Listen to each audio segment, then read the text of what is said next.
All right. All right. Are you ready? Yes, sir. Readier than ever. I'm ready. Let's go. Recording 5, 4, 3, 2, 1. Hello. Welcome, everyone. Welcome to all. Welcome to the stream. Hello, everyone on Twitch chat, wherever the fuck you're watching this from. Welcome to another Just Chatting with HenricoM, where we talk about whatever the fuck we want. And today, we have none other than arguably one of the most beautiful men I've ever seen that has made me question my sexuality. DuckKnuckle. Thank you very much for joining us. If you are in Twitch chat, if you're watching this on YouTube or wherever in the future, welcome. Sit back, relax, enjoy, listen to us talk about whatever the fuck. And yeah, I feel like I want to give you the biggest introduction, but I know so little about you. And this is why I'm so fortunate to be able to talk to you tonight. So thank you very much for joining me. And thank you very much for being on the podcast and just being here with me and my chat. So welcome. What's up, bro? Yeah, thank you, man. I appreciate the invite. Honestly, like we said earlier, this is the first time we've ever spoken directly, not in each other's streams. Mm-hmm. I feel like we've known each other. Privileged. We've known each other for so long, but like when I say known each other, we've known each other so long on stream, you know. But like we've never actually had a full-on conversation. This podcast was supposed to happen at the Red Bull offices. Me and Duck were going to do this at the Red Bull offices, but unfortunately, time frames just didn't quite sink in or quite line up to be able to get to the Red Bull offices. But hey, maybe in the future, you know, me and Duck can hook something up and we can go. You are in Cape Town. I feel like you're one of the 3 Cape Town streamers that we have. I would love to do it just cooking with you. I feel like that'd be fucking hilarious. You know, I was about to just suggest that as well. I come through and we just cook whatever. I think that could be really, really cool, and I feel like you'd make quite the entertaining guest in person, at least. Well, I feel so. So you are a Twitch streamer slash does IT, but is also a musical fucking genius and actually has good music taste, which is not something you get a lot these days. And I guess we can dive in a little bit into that. Like, let's start with the basic bitch conversation. How did you start streaming? Where did that all come from? Where does DuckKnuckle come from? Where does the name? How did it all happen, dude? Give me the whole story. Excellent questions. We'll start off with the name, the foundation. There you go. Zero effort went into that. It was auto-generated on Mixit in like 2007 or something. You used Mixit? Who the fuck didn't use Mixit? Did you ever go into chat rooms? All the time. My man, dude, chat rooms all the fucking time. Trying to get as many contacts as possible. My name was Jake. I had blue eyes and I was blonde. Do you? ASL, Jake. Jake, blue eyes, blonde. ASL, yes, Bumflovsky, ASL. Exactly, he knows. Do you want to? Okay, it's a little embarrassing because I've actually had 3 Mixit accounts. Because I forgot the login to the second one, and then I forgot the login to that one. Damn. So I had the third was the auto-generated one. The first name was the best one. It was chicken shit. I cannot explain why at all. And then for some reason I lost that account. I don't know if it got banned or something. And then I didn't even listen to The Offspring, but my second account's name was Fly White Guy, because you know me, right? Oh my God. I'm 13 years old, so obviously I got to represent, right? You are a pretty fly white guy. And then that account I lost access to, and then I logged in again, and it just auto-generated the name, and I've been using it since like 2011 or something. Holy shit! So now it's pretty much just your tag, I guess. Yeah, pretty much. I hate the knuckle part. I would just go with Duck, but because that's what everyone calls me anyway. People call me my name. Did you ever have any sexual relationships with Joe Banker?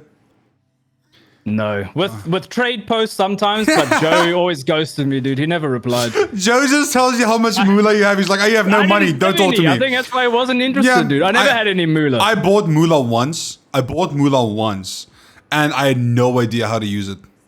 Dude. Joe Banker sent me moolah for dick pics. I remember going into chat groups, and then this is insane. Guys used to be like, I will buy you moolah for nudes. And then chicks actually sent them. I was in a all boys hostel, so I know what those guys got sent. And these are like kids, bro. Like we're high school kids. And they would like, yeah, we'll give moolah for nudes. What the fuck, bro? Or the please call send moolah. Oh my Messages that would come god! through, Yes, dude. or please call, come on, mix it. Yeah. Oh my fucking god, you just Did you ever opened. have did you ever have the couples on Mixer who always had the same like statuses and shit? Like that have like the heart eyes. Yeah, or the fuck those faces people, and shit dude. like that. Fuck those people, dude. Being happy. Who do you think you are, dude? How Dude, do you? I would just send myself vibes and sit on my phone. Like that's how I use Mixer. There we go. There you go. Just a quick little shout out to my dad in chat. What up, Dad? Thanks for tuning in, bro. I appreciate you, Dad. I love you so much. I love you so much. Welcome to the stream. Did you ever play Moonbase? Moonbase. Yes. No. Okay, so Moonbase was like Mixer's text-based game. I'm pretty sure there's someone in chat that might know what I talk about. But dude, that was the most addictive thing in the fucking world, dude. Playing Moonbase. Havoc knows. No. Moonbase it was basically a text-based. Like, you know when games originally started, like before both our times, it was text-based. And then they brought out this thing called Moonbase. But first it was completely free. You could just play it. Then you had to start paying moolah to like do raids, and they just made it like a complete pay-to-win type of thing. And then it literally fell off plus ratio and all that jazz, dude. No, if I wasn't on Mixer, I was playing Bounce. Oh, on my dude, Nokia. did you know the Remember cheats? Bounce? Did you know the cheats though? No. Dude, there was a cheat and you could never get hurt, and then your ball could never deflate, or like whatever. It was just Nah, come on, that was dude, a that perfect ball. Sounds like a skill issue. It's come a on. cheat. It was a skill issue. I mean, I completed the game like that. Did you ever play Space Impact? Yes. Okay, the original Nokia 3310. I never ever completed level 2. I couldn't get past it. I was too fucking stupid. It happens, dude. Happens to the best of us. Like they say, skill issue. Actual skill issue. So yeah, mix it, auto-generated names. That is insane that your name is actually auto-generated. Yeah, So I don't know if you want to make this public, but what's your name? Joshua. Why? Dude, I literally said it in your chat. That's why I want people to hit the sub goal. But then I didn't have to have this conversation. True. With you. If we hit this chat, if we hit the sub goal, the podcast is cancelled, and we get to buy Josh for 24 hours. Sorry, not buy. Ban Josh for 24 hours. Fuck, dude. So I mean, there's so many Josh at this point. At that point, I might just end my stream. And just not stream for like a week at that point. So it's just, you're not Josh, you're Joshua. I'm Joshua, yes. Was your parents religious? I mean, like their parents are, I mean, it's that generation usually is. My dad, I guess he's Christian, but he doesn't go to church or anything. Okay. My mom sometimes go to church when her mom invites her to. Otherwise, they're pretty, they're pretty liberal, right? Okay. Like, no, because I was wondering, because Joshua. Joshua Joshua is such a Jesus name, dude. Oh, weird, dude. No, I was actually named after the furniture store. You got a knuckle in the furniture business. Joshua. Oh my god, that took me for a second, dude. Yes, absolute tumor mentality tonight. As you know, I am currently the biggest tumor in the scene. It's honestly an honor. It is an honor and a privilege to have a tumor talk to a person that's not a tumor. So obviously, auto-generated name. So how did you start streaming on Twitch? I feel like we might have kind of a similar story where we just used to watch people and you're like, I want to do that. Well, actually, no. So it's pretty much like the same week that I got fiber, which was like Jan or Feb 2018. I was like, fuck it, it's time to stream now. This is it. I'm gonna make it. Dude, I still loaded up PUBG. I took a screenshot of PUBG, opened it in Paint, and I was like, okay, I'm drawing with blocks. I'm like, this is where the camera's gonna be, so it doesn't block any of the UI. Like, I took it so seriously, and I didn't even have a camera. I didn't have a microphone. And I was like, nah, fuck it, I'm over it. I don't care. And then I just didn't stream at all. And then COVID hit, and I was like, everyone's gonna do it now. I never watched streams ever. Like, I watched YouTube videos. I watched Shroud and Asmongold and all of that, but I never actually watched Twitch. I had an account. I've had it since like 2013, but I just never used it. And I was like, you know what? Why not? Warzone is out. I'll try streaming. And my webcam at the time was like some 240p garbage. I'd have one viewer, which was, I think, Stream Elements. What a lad, dude. Stream Elements is quite a lad, dude. Dude, he's been supporting since day one. He's got the most watch time. What a guy, dude. What a guy. Top G. So after that, I was like, why am I doing this? I'm not getting around watching. Like, I still have some old clips back then, and you can see how different my personality is, right? Like, it's so stale and fucking boring. And then I would stream like once or twice a month, so I don't even like really consider it streaming. Is that fun? Yeah, like I would just turn the camera on basically, and then it was the beginning of, I think it was July 2021, the 1st of July. I'm streaming, and I get my first ever raid from Lycan. It's the first one I've ever gotten in my life. I didn't even know what was happening. I had no alerts for any of this stuff, no sub alerts, obviously, because like I didn't have any of that because I didn't think that would ever happen. Yeah. And I get raided, and I've got like 14, 15 people watching. I'm like, this is fucking huge. Dude. and then people are like, if we can get you to, I think it was 150 follows by midnight, will I shave my head on stream? I was like, fuck, obviously, hell yeah.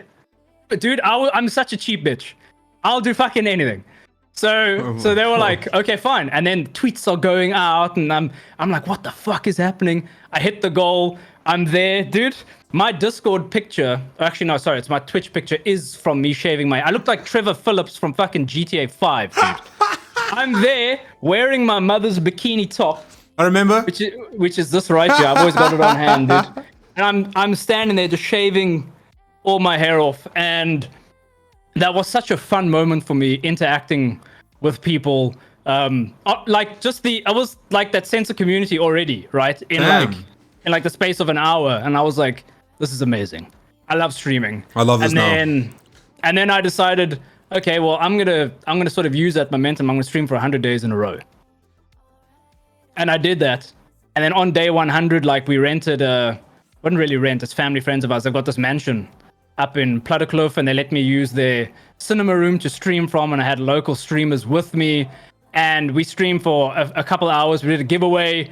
And it was basically like a just chatting stream, with like me and like 7 or 8 other Cape Town streamers in the room just hanging out, like doing whatever we wanted. Well, not anymore, because they all fucking stopped. Yeah, what the fuck, dude? Yeah, what's happened, dude? That sounds so fun. Why didn't I know you? Dude, I don't know. I didn't know like anyone. I knew like 4 people. Dude, I invited a mod. Because they were like, that's how many people I knew. I invited one of the mods, dude. Like, let's just come over and fight. They actually showed up at least. Shout out to the mods. Shout out to the mods. So that was a lot of fun. And then, like, it was the next day. It was day 101 technically, right? And I was like, fuck, do I stream today? Do I call it after 100 days? And then I went live and I just said 101/365, and then I did the full year, and that's sort of how my sort of streaming career started. If I How did you stream for 365 days every single day? And the reason I'm asking you this is because your girlfriend doesn't live with you. Well, we've only been dating for, yesterday was 11 months actually. Okay. So you met her during dating, all this? Yeah. And dude, that is so cool that she's stream, actually. What? She would come and watch my streams, and like I didn't know who it was, right? Like it's like you don't know a lot of the people personally, and then like the name would start popping up more regularly, and we'd chat, and then all of a sudden we were chatting on Discord, and that's so wholesome, man. Bro, where's she came from Joburg to Cape Town first. I didn't even have to spend any money on a ticket. Easy claps, bro. You're in. You're in, Cape Town, dude. Literally. I mean, who would the fuck would want to go to Joburg though? Like, why not come to Cape Town, right?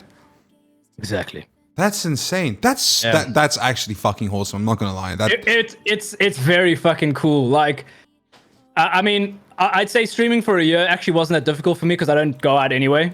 Same. Like I don't. I think the last time I saw a proper friend of mine was probably like over a year ago, and it was for like 10-15 minutes. Otherwise, I don't go out and I see anyone. I just stay home and I play games or I watch something.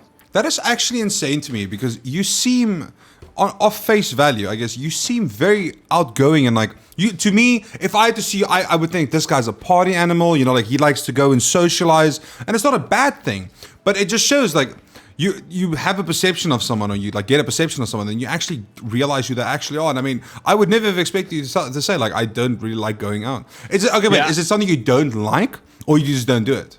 I just don't like going out. I'm more comfortable at home. Like obviously, when Jess and I are together, like we're gonna go do something, right? But she's like, I love to play games. She loves to watch Netflix. So a lot of the time we're like, okay, fuck, fine. What's the point of going out then? Yeah, like just chill. Like we play COD together, so Oh, that's we so don't cool, we don't man. really go out much unless it's like, okay, let's go out for a date or something.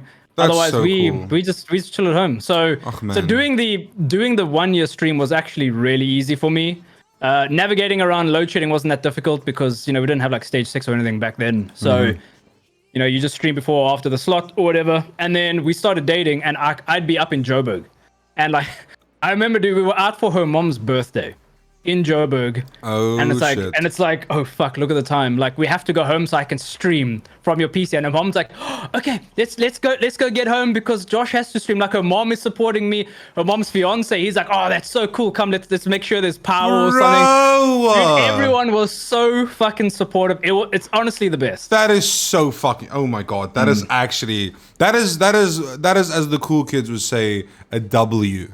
That is actually fucking cool. That is. It is W, no cap on God. No kizzy, no cap on a stack, my god, for real, for real. That is actually so cool. That's super wholesome. If she's listening, dude, you're fucking amazing. That's so cool that you have someone that supports you. I honestly, I really like that. And the fact that you met on Twitch, I mean, your How I Met Your Mother season is gonna be fucking sick, dude. One day when you talk to your kids, be like, hey, so I was playing this game, right? And yeah, well, yeah, you are. So you've just been pretty much so you haven't actually been streaming that long. You've just been streaming. Yeah, it's the same with me. Almost 2 years. I started in 2017, but I don't count 2017, 18, or 19 at all, really. 2020, I when I guess COVID happened, I got a new job. So like January 2020 or December 2029, January 2020, I was like, I'm gonna put some effort into my streams. I really love this. Like I enjoy doing this. And I remember I used to stream only weekends. One of my mods, CSM, would literally come to my chat every single Saturday when I go live, and he would just type Kick W weekend streamer. That's all he would type. And then, but he was there every Saturday, every single Saturday, because I streamed once, and then I slowly built from that, and it was, yeah, the rest is history, and now it's like a year full time. That's pretty fucking insane, though. I never thought that, but you're, okay, now let's go full swing. So you're playing games and stuff. But you're an IT person by day. You don't have to get too much into the schematics of exactly what you do, but you have a full-time job as well. Yep, I do. But from 2018, I worked for a UK-based company, and I was the only person in the company with my role. So I had a lot of freedom to do like whatever I wanted. And the people I reported to were in the UK. So if I was like, I'm going to work from home today, I didn't even have to tell them because it didn't affect them. Okay. Well, it didn't even affect them because we chat over Slack or something, or some other, we'd have a Google Hangouts or whatever it was. So we were always meeting. We were never meeting in person anyway. So if I'm working from home in the office, it doesn't change anything. And then COVID hit, and then they sold the offices, so we work from home full time. And then I eventually left, and I'm at another UK-based company, and it's still full-time work from home. So that makes things a lot easier as well to work full-time and stream, because I don't have to worry about getting up early, traveling, sitting in traffic, coming home, and then in the evenings you're too tired. Like I just wake up and make some coffee. I sit here in my underwear. I do a little bit of work, and then I play games and I stream. Like it's really fucking easy. Yeah, it's a. I mean, yeah, I think working from home really has changed quite the. It has changed the whole idea of looking at how, or like how I feel like hopefully bigger companies are looking at working from home, because everyone was always like, you have to be in the office, you have to be everyone there. And now companies are like, they're hiring from wherever the fuck in the world because people could just work from home because they saw that it worked. And the fact that it took a virus that killed like 1 million people to figure that out is mind-boggling to me. But I'm really happy for people that are still working from home to this day. And I mean, it's been what, three years since COVID, basically? Yeah. Dude.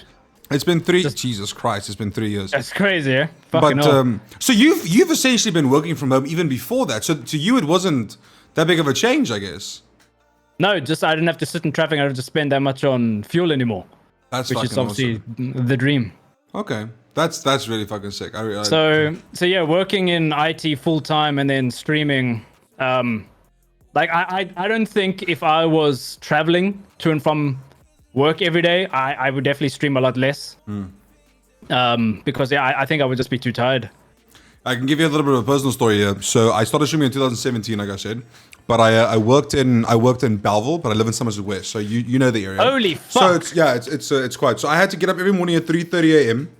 I had to get up at 3:30 so that I can leave just before 4, so I don't hit peak traffic. So the thing is, I worked in Voortrekker Road, which is like Oh Christ! yes. Dude, no So wonder I you want had to kill to. yourself. I literally did that every day for like two years and 9 months, and I was on the brink of killing myself. Like I was so depressed. I spent no less. Hey, you got power. Wait, No, I think Escom someone yelling has at you? just fucking followed me on my Twitch because it's linked to Twitch. Thank you, whoever that was. Yo, everyone, shout out DuckKnuckle, mod. Shout out DuckKnuckle real Thanks, quick. guys. Everyone No. go follow his channel right now. Oh, Jesus. Go follow his channel right fucking now. Hold on, I'm gonna tell you who it fucking was as well. Who the fuck's interrupting us, dude? I love that, dude. Lurch! Lurch, motherfucker, I Fuck it, love dude. that guy, dude. Fuck Let's go, Lurch, let's go. But I was literally traveling. Oh, there's another one. There it goes, dude. There it goes. Shout him out, mod. Shout out Thanks, DuckKnuckle. Miyagi. Thanks, Rave. So I literally had to travel every day. I spent no less than 3.5 hours in my car every day minimum. No, dude. I could But never. I worked the 8-5 shift, so I had to get there early enough to like not sit in peak traffic because they don't be late. And you know, big corporate companies, like you're just a number, dude. They don't give a fuck. So and I end at 5, and then it's that peak Belleville Voortrekker road traffic, dude. It was horrible. That's fucking awful. No, I was in I could such a never. bad mental space, dude. I was in such a bad fucking mental space, dude. And yeah, luckily that all helped. So I completely get the whole driving. Hey, more people are following you. I like that. I like that. There we go. There you go. Shout out that has been given, chat. Just click the heart. It's free. It costs you nothing. What Thanks, exactly guys. do you do in IT, if you don't mind diluting into I it a little am bit? a solutions architect. Ooh, that's a big dick title. It sounds really fucking cool. Yeah. But it does. but To be honest. solutions architect don't do bad. Like they're very important in a company, I feel like. Yeah, I'm very happy with my role in the work I'm doing. Like we're working with very big clients and shit as well. So Like, you're a hacker man. You're like the hacker man emote. You just I'm always in, dude. he's in. He's always inside. Always. Hey, Yeah, you there can ask my go. girlfriend, dude. Oh, there it is. Shout out to Dust's girlfriend. I love that. Okay, so you do IT and stuff. So let's talk about my favorite part of you, your Yes. music. You're musically inclined. You know, like you. I feel like you're one of the few people with good music taste in the world. I mean, you. obviously we won't agree on all the music, but I think that everyone differs. But with you, whenever I watch your streams or whenever I'm lurking or I listen to your drum sessions, which I fucking absolutely love. Thank you, man. How did you get? Let's start with music. How did your love for music start? Like, is that from your family? Is it something you discovered on your own? Was that like a way you dealt with and stuff in high school or what? So my dad is always big into music. Growing up, he always had these like massive fucking audio contraptions. Like, I mean, I was too young to understand what they were, and he was like, "I've got this mono preamp, and I've got this amp for this and this," and I'm like, "What the fuck is this?" And he's like, "Josh, look at these banana clips," and I'm like, "It doesn't even look like a banana. What's going on?" Like, I didn't understand, but he was so into it, and he was like, "Josh, sit here and listen to this," and like he'd make me listen to his favorite tracks, and he's like, "Oh, listen to this." Give me one. To Give the me Led one. Give Zeppelin me a track. album. And, Oh yes, what a good one to start, dude.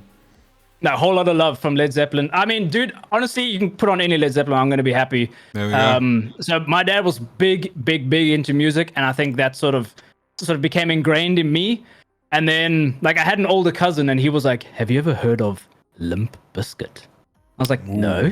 And he was like, "Do you know what a chocolate starfish is?" And I was like, "No." And then he whips out their album, the hot dog flavored water album. He starts playing me this music, and I'm like, "This is fucking cool." Damn. And he was like, "Okay, man. listen to this." And then he starts putting on Linkin Park, and I'm like, Oh my they've God. got more screaming as well. This is kind of cool. And then that's kind of all I listened to was just Linkin Park and Limp Bizkit. And then I was playing Need for Speed Underground 2, and there's a song by Mudvayne on there. I don't know if you know Mudvayne. I don't know about them, but I know the song you're talking about. Yeah.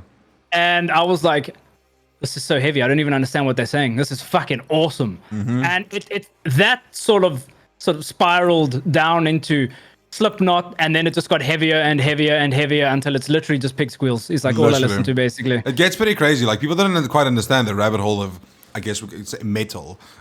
People don't really understand the rabbit hole you can go down because you get some like melodic shit, and then you get like this is if you were any type of religious, this is where you cut the line because that shit sounds satanic as fuck. Yeah, dude, I've had neighbors who would knock on the door because I'd be in my room and I didn't have headphones. I had, you had a CD player, right? It's a piece of shit, but you had a CD player. So I'd be listening to my music on my CDs there, And then like the neighbor would come over and be like, please, like this is evil, this is wrong. And I'm like, it's not. Just music, What's man. wrong with this? And like my mother hated the music as well, and she wouldn't even tolerate it. She'd be like, no, turn it off now. And I'm like, okay, fair enough. So I was always like the pariah when it came to music, but the love of metal's never gone away. And then I was 2007. I was in grade 9, and I was hanging out with a friend of mine. It was like the morning before school started, right before you've got that like assembly or lineup or whatever it is. Yeah. And he's like, did you know the school's got a drum kit? I'm like, no, whatever. And he's like, no, come check us out. I can play drums. I was like, okay, sure. Like no one in my family, like my immediate family, played any instruments. I'd never had any interest in any instruments. And he took me to the drum kit, and he starts playing. It's literally the first thing you will ever learn on the drums. He played it. It fucking blew my mind, dude. I had never heard something so cool before in my life. And I went home and I was like, Dad, I need a drum kit. And you want one. And he was like, this is not a good idea. Like, you're almost 15 and you want a drum kit. Like, you're at that age where your hobbies keep changing. And like, you keep jumping. And he's like, now we're going to spend money on a drum kit. You're going to piss off everyone. For what? But, you know, he didn't even tell my mom. He just took the leap. He came home one day and he's like, can you help me with unpacking the Briarwood? And I'm like, for fuck's sake, I'm playing WoW. Like, I want to help. And he's like, just come help me. And I'm like, you know, fucking okay, AFK and WoW. And I walk over and I open the boot and there's a drum kit in there, dude. Oh, and man. I was like, your dad, I love you forever. I'm so sorry. I'm so sorry. I'll do whatever you want. I set that shit up. I didn't know how to play at all. That Saturday, we went to Paul Bothner's. I got a book on how to read and write drum music. And I would just sit with a bag of cookies and I would just read through that book and I would just try and play. Now, so you taught yourself. You never went to go in classes or anything. So I started taking lessons. That was 2007. I started taking lessons in 2008. So it was like 9-10 months later. Yeah. Then I started taking lessons. So from YouTube and the book, I sort of had like the basics down. But there's a lot more to drumming in terms of, you know, sitting and foot and hand technique and, being mindful of your wrists and what they're doing. Because, you know, if you're doing something wrong, it's going to be fine now. But in a couple of years, you're going to be fucked. So I started taking lessons just to solidify the foundation, basically. But that was really that. It was learning the basics of drums. And then all the metal part of drumming is something I had to teach myself. Because, like, my drum teacher didn't like metal. There weren't really any metal drum teachers in like 2008, 2009, at least that I didn't know of. Yeah. And Facebook was still relatively new. So it's not like I could just go search for a metal drum teacher in Cape Town or something. So that was all self-taught, just listening to the bands that I loved. That's fucking awesome, though. At the time, yeah. That's really cool. You taught yourself. And you now have I guess you can say, a silent drum kit. I do, yeah. So it's how does electric. that work? Can you explain that to me? How does it work? I can. So it's electric. So these are pads, and in the pad there is a little sensor. So every time I hit it, I mean, you're not going to hear anything if I do this. Like, you're not going to hear shit. Yeah. Because it's like a piece of rubber. But there's a sensor inside there that's sending a signal to like the brain, which is a module. And every time that sensor is triggered, it plays a sound. Does it? And you can make it sound like whatever you want. That's gonna sound so stupid, but does it like connect with an aux or USB, or is there a little bit more that goes into it? It's a 3/4 jack, yeah. So these are all connecting into the brain via a cable. And then you plug your headphones in and you can play. So you don't need an amp, you don't need a computer to do this. You can just play as is. Okay. If I want to play it on stream, that's when I got to hook it up to like I've got this little fucking thing over here. So I connect it to this. Fuck. Okay, so it's like a full audio, almost like a full audio deck type of thing. It's a little interface over here. Okay, audio device. Nice. Okay. And then because it's MIDI, it's not a waveform. It's MIDI. I got to run it through a digital audio workstation, and then it becomes a whole fucking. So it's not about just setting it up real quick. It's not as quick as you'd like. If I want to play it on stream, if I'm just going to play, it's like 2 minutes, and then I can play. Yeah. Do you still enjoy drumming? Like, is it still something you do actively, or is it just something you do every now and then? I fucking love it, dude. I really do, and I miss playing shows so much. Okay, so let's get into that. How did you start doing? Was there like a poster in your high school, like band member needed, or? So So I was in grade 8. So it was grade 10, 2008. It's the second year after I got the drum kit. Wait, you a 95 And- baby? 92. I'm 31 this year, dude. I'm fucking old. Okay, go on. Don't fucking laugh, dude. No, I'm not laughing. I thought, for Christ. some reason, I thought we were the same age. I don't know why. Anyway, go on. Fucking hell. 2008. You're it's grade 10, 2008. 2008, by the way, Chad. Yes, dude. Let's just reiterate. Dude, I was in matric during the Soccer World Cup. Had like 6 weeks off in the middle of my fucking matric year. It was the best. Anyway, well, you were in grade 2. Jesus. Anyway, so it's Monday morning assembly, right? And now the one English teacher, she played guitar and drums, and she knew that I played. I don't know how it came up. I don't know if it was one of those introduce yourself to the teacher classes or whatever, but she was like, Josh, do you want to do like a drum solo? Ooh. Monday morning assembly. And I'm Oh like, my god. I'm like, sure, why not? Dude, I had no fear. It's so weird. Like, That's if someone asked me awesome, to do though. that, dude, if someone asked me to do that now, I'd be like, nah, I'm good. Thanks. Yeah, I'll be like, there's no fucking shot, bro. But dude, I think it's because now I'm so mindful of if I make a mistake, I'm going to think everyone else knows. But only the people who play will know that it's a mistake, right? But back then, I didn't fucking know because I've been playing for like a year. So I'm like, hell yeah, of course. And I played... So it was just me and headphones. Like there was no backing tracks or anything, but I played a Slipknot song on stage. It was Before I Forget, but it's just the drums. And I played that and everyone's like, oh, this is so cool. Hell yeah. And then the principal was like, thank you very much, Joshua. You can take a seat. And Just like then that. it was, yeah, just like that. It was fucking, it was like 3.5 minutes of Slipknot. And everyone was like, woo! All the grade 8s, all the Play matrics more, are bro. they're all fucking loving it. And then it was during like the first break. I get approached by these guys who are they're in grade 11. They're a year above me. And they're like, you played drums? And I was like, yeah, I did. Hello. And they were like, we're starting a band and we need a drummer. I'm like, I'm in. Say no more. I'm in. I don't know what the band was called. I don't know what type of music it was. I was like, I'm in. I'm fucking in. This sounds so cool. And we met up. We went over to the one guy's house, took my drum kit to the guy's house. We set it up in the garage. He had a whole bunch of Panarotti's pizza vouchers. Like buy one, get one free. So we bought like 7 or 8 pizzas. And we just had all these pizzas and we were like, okay, so what do we do now? We have a band, guys. We're all sitting there. I'm there at the drums. They're there and the guitars. We're like, what do we do now? I'm like, I don't know. You invited me. Like, you fucking tell me. And they're like, okay, what songs do you know? And I'm like, do you know Mudvayne? And they were like, what's that? And I'm like, oh, for fuck's sakes. Oh, shit. And then like the one guy just started playing something on guitar and then I would kind of just jam along and then everyone else would sort of fill in. And it's actually really easy to just jam because, you know, someone's playing guitar and I'm playing drums and you can kind of sort of feel what's going to happen next. It's weird to explain, but you can just kind of feel the I music. think if you do it, yeah, you'll know. If you are someone like that, you'll know exactly where to fall in, yeah. Yeah, and we would just start playing, and then when we're done, we're like, holy fuck, can we do that again? And we're like, fuck, we should have recorded that. Oh shit! And then we're setting up our phones to record, and we're writing like the worst punk anyone has ever heard, because I think everyone's first band's always a punk band. No, you gotta start And somewhere. it's like the worst music you've ever heard, but we're all loving it. We're like 16, 17 years old. It's the best. And we're sitting there afterwards, and we're like, okay, we need a name. We need a band name. And we're chatting and people are throwing out names and we're like writing names on pieces of paper to like withdraw from a hat.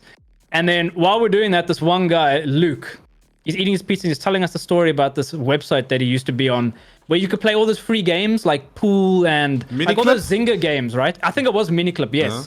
Where you could play pool and all of that. And he was like, dude, and you could play against other people if you remember, and you could type to each other. And he's like, he's playing pool. It sounds like mini club, yeah. And this guy comes in and he's like, hey, I'm Larry. And he's like, okay, hello. And like they're playing a game. And then the guy's like, so how old are you? And my friend Luke was so freaked out, he just left. And he started playing a different game. And then he gets a message in the chat in the same game.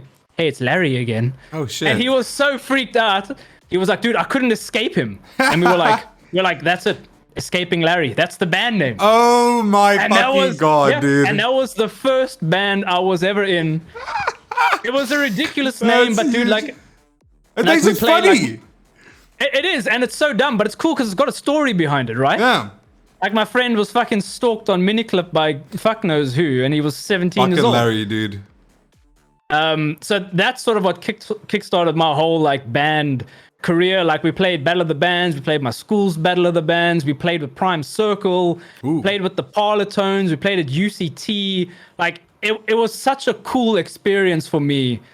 Being like that was my first band, and it evolved so much from where we were to where we eventually ended. Right? That's fucking sick. Do they still do stuff or? I don't think so. The one guy, the vocalist, he's the manager of the N1 City Paul Bothner branch now. Oh, okay. So you essentially stayed in music. He's still within music, yeah. The other guys, I'm not so sure because I kind of lost contact with them. You know, you grow up. Yeah, it happens. And then after that ended, I was like, yo, dude, I fucking miss playing shows. And that was like a month or two after the band had like ended, and I was like devastated. It's my first band, dude. It was like my first love. And it ended now, and I was so sad. And then I don't know where I saw it. I think it was on Facebook or something. Like these guys were like, "Hey, we need a metal drummer," and I was like, "This is it. No more punk. I'm getting into metal." Probably the worst fucking music you'll ever hear in your life. It was, dude. We had a song called Township Jive. So it was never metal. No, it was, but the song names were terrible. The songs were terrible. We were so out of fucking time and out of tune with each other. It was god awful, dude. It was so bad. But you enjoyed it. I loved it because I was playing metal, dude. I could hit the drums as hard and as fast as I wanted. I didn't give a fuck that we were bad. I was playing metal. I don't know if you remember a local artist called PH Fat. It's like ringing, he had a song, but I don't know. Everybody get down like animals. It was like sort of like a dubstep hip hop kind of vibe. Like we still opened for him at a Rock the River like Easter festival, which is also really weird because like we're this hideous fucking deathcore with pig squeals, and then it's like, yay, cool. Now it's PH Fat. Like it was really weird. It was a really weird time of my life, and the one, because we had two vocalists, right? Because you know we're trying to be cool and we're trying to be different. And the one vocalist, his mom used to be like some opera singer, right? So she was like, "I'm managing your band." Oh, okay. And we were, dude. We're in like matric. We're like, okay, sure, whatever. And him and the mom were just siphoning all the money, dude, to just do whatever they wanted. Like we never saw any money. I mean, I highly doubt we even earned much. Like I think over like the year and a half, 2 years we were a band, I don't even think it was like $1,000, right? Oh, you guys got scammed. But him and her were just taking all the money. What the fuck, bro?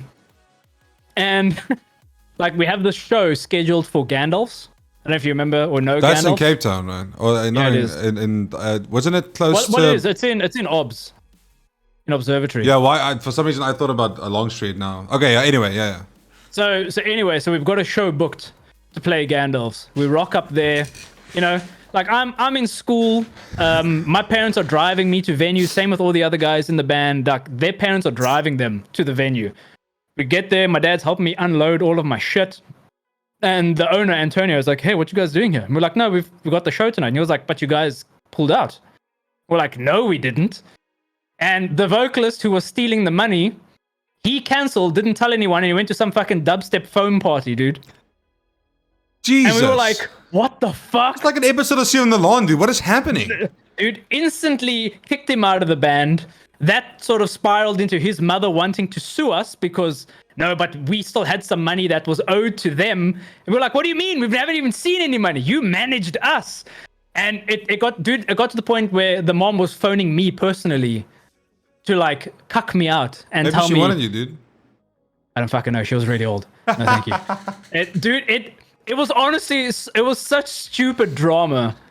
And when that ended, I was like, nah, I think I'm done with being in a band for now. Like, I'm just gonna do my own thing. I'm just gonna play in like the comfort of my room. And that was, dude, I think that was ended in like 2012, 2011, 2012. Okay. So it was a long time. And then it's 2014. I'm there. I'm working. And one of the guys from a band, the first ever show that I went to ever watch, was an EP launch from a local band called Betray the Emissary. I've heard that name. I don't remember, but I've heard that name. This was a week before I started drumming. I went to go watch their show, their EP launch. I was blown away. It was so fucking cool. They're still one of my favorite bands ever. Ooh. I'm watching them. It was amazing. It was at the Weinberg Sports Club. So fucking cool. Fast forward, fucking, what is this? Like 7 years later or whatever. I'm working, and does the vocalist not walk up to me because he's also working at Amazon, because that's where I was working at the time. He was like, "Hey, dude, Betray is looking for a drummer." And I'm like, "Not a fuck." Holy shit, dude. Yeah, dude. And I was like, "How did you even know I was here?" And he was like, "No, I saw you and I recognized you." Because he had been to the venue when I was playing in the metal band. Yeah. And I like couldn't believe it. And he was like, "Look, all you got to do is record a video of you playing one of the songs as like an audition. But you are like my first choice. We don't have anyone else lined up. This is more like a technicality." Yeah. But for the other guys, basically. Yeah. So I'm like fucking sweating. My heart is racing. Because I've been listening to these guys for years. And That's so cool, dude. I go home, I set up the kit, and this is before I got the electric kit. Like, I've got the full-on kit. After work, I get home, set the camera up.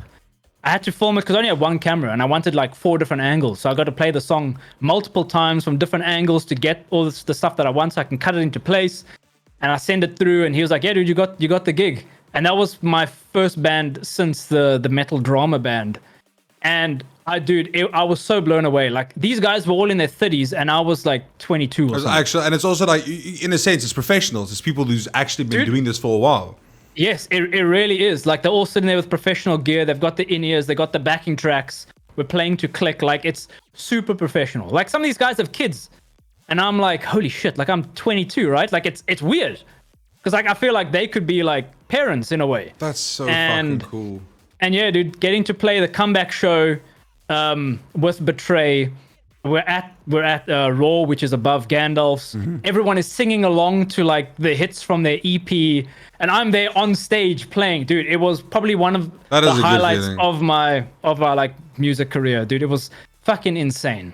That sounds fucking awesome. I can only imagine like being able to, especially if you play music and people, how can I say, essentially people not only resonate, but like you say, singing along, like that must be a good fucking feeling, because you feel that energy, dude. You kind of feed off of it when you're fucking drumming. Like maybe you're doing a solo, you hear the crowd go fucking wild. Like that shit would fuel me, bro. Yeah, dude, it does. And the thing is, like when I'm playing a song, like it could be like one of my band songs, it could be like one of the songs I just like to play through from like another band. I find myself always following the vocals when I'm playing the drums. For some reason, that's what I'm doing. Like, I understand what the vocals are doing, so I know when it's going to transition to like the bridge or breakdown or whatever. So I'm on stage and I'm like mouthing or singing along to what the vocalist is doing. And then it comes to this part in one of Betray's songs where it's clean singing. And the bassist is belting out these words, the crowd singing back. I'm on the drum kit. I'm fucking screaming as well while I'm playing, dude. It was so fucking cool. Seriously, it's one of my favorite moments. And the video's on YouTube. Bro, that sounds so fucking cool. I have like goosebumps just thinking about it. That's fucking sick. It was amazing. It's like one of my biggest dreams, or like one of my dreams in life, is to be able to like sing in front of like a crowd, not like a bar, you know, but I like a show. I would love to be able to do that. It must, that must be such a good fucking feeling, especially if you sing like a popular song that people are like, you know, singing back. I think that'd be really. Dude, that would be awesome. I don't know if they still do it, but there's it used to be every year they had emo night, where they would have DJs. So I don't know if it happens anymore because a lot of the venues closed because of COVID. Yeah, like Buckley's on there now. Yeah, Buckley's, Raw and Gandalf's, Mercury. Yeah, of course. Bro, dude, so did you ever do the OC LAN?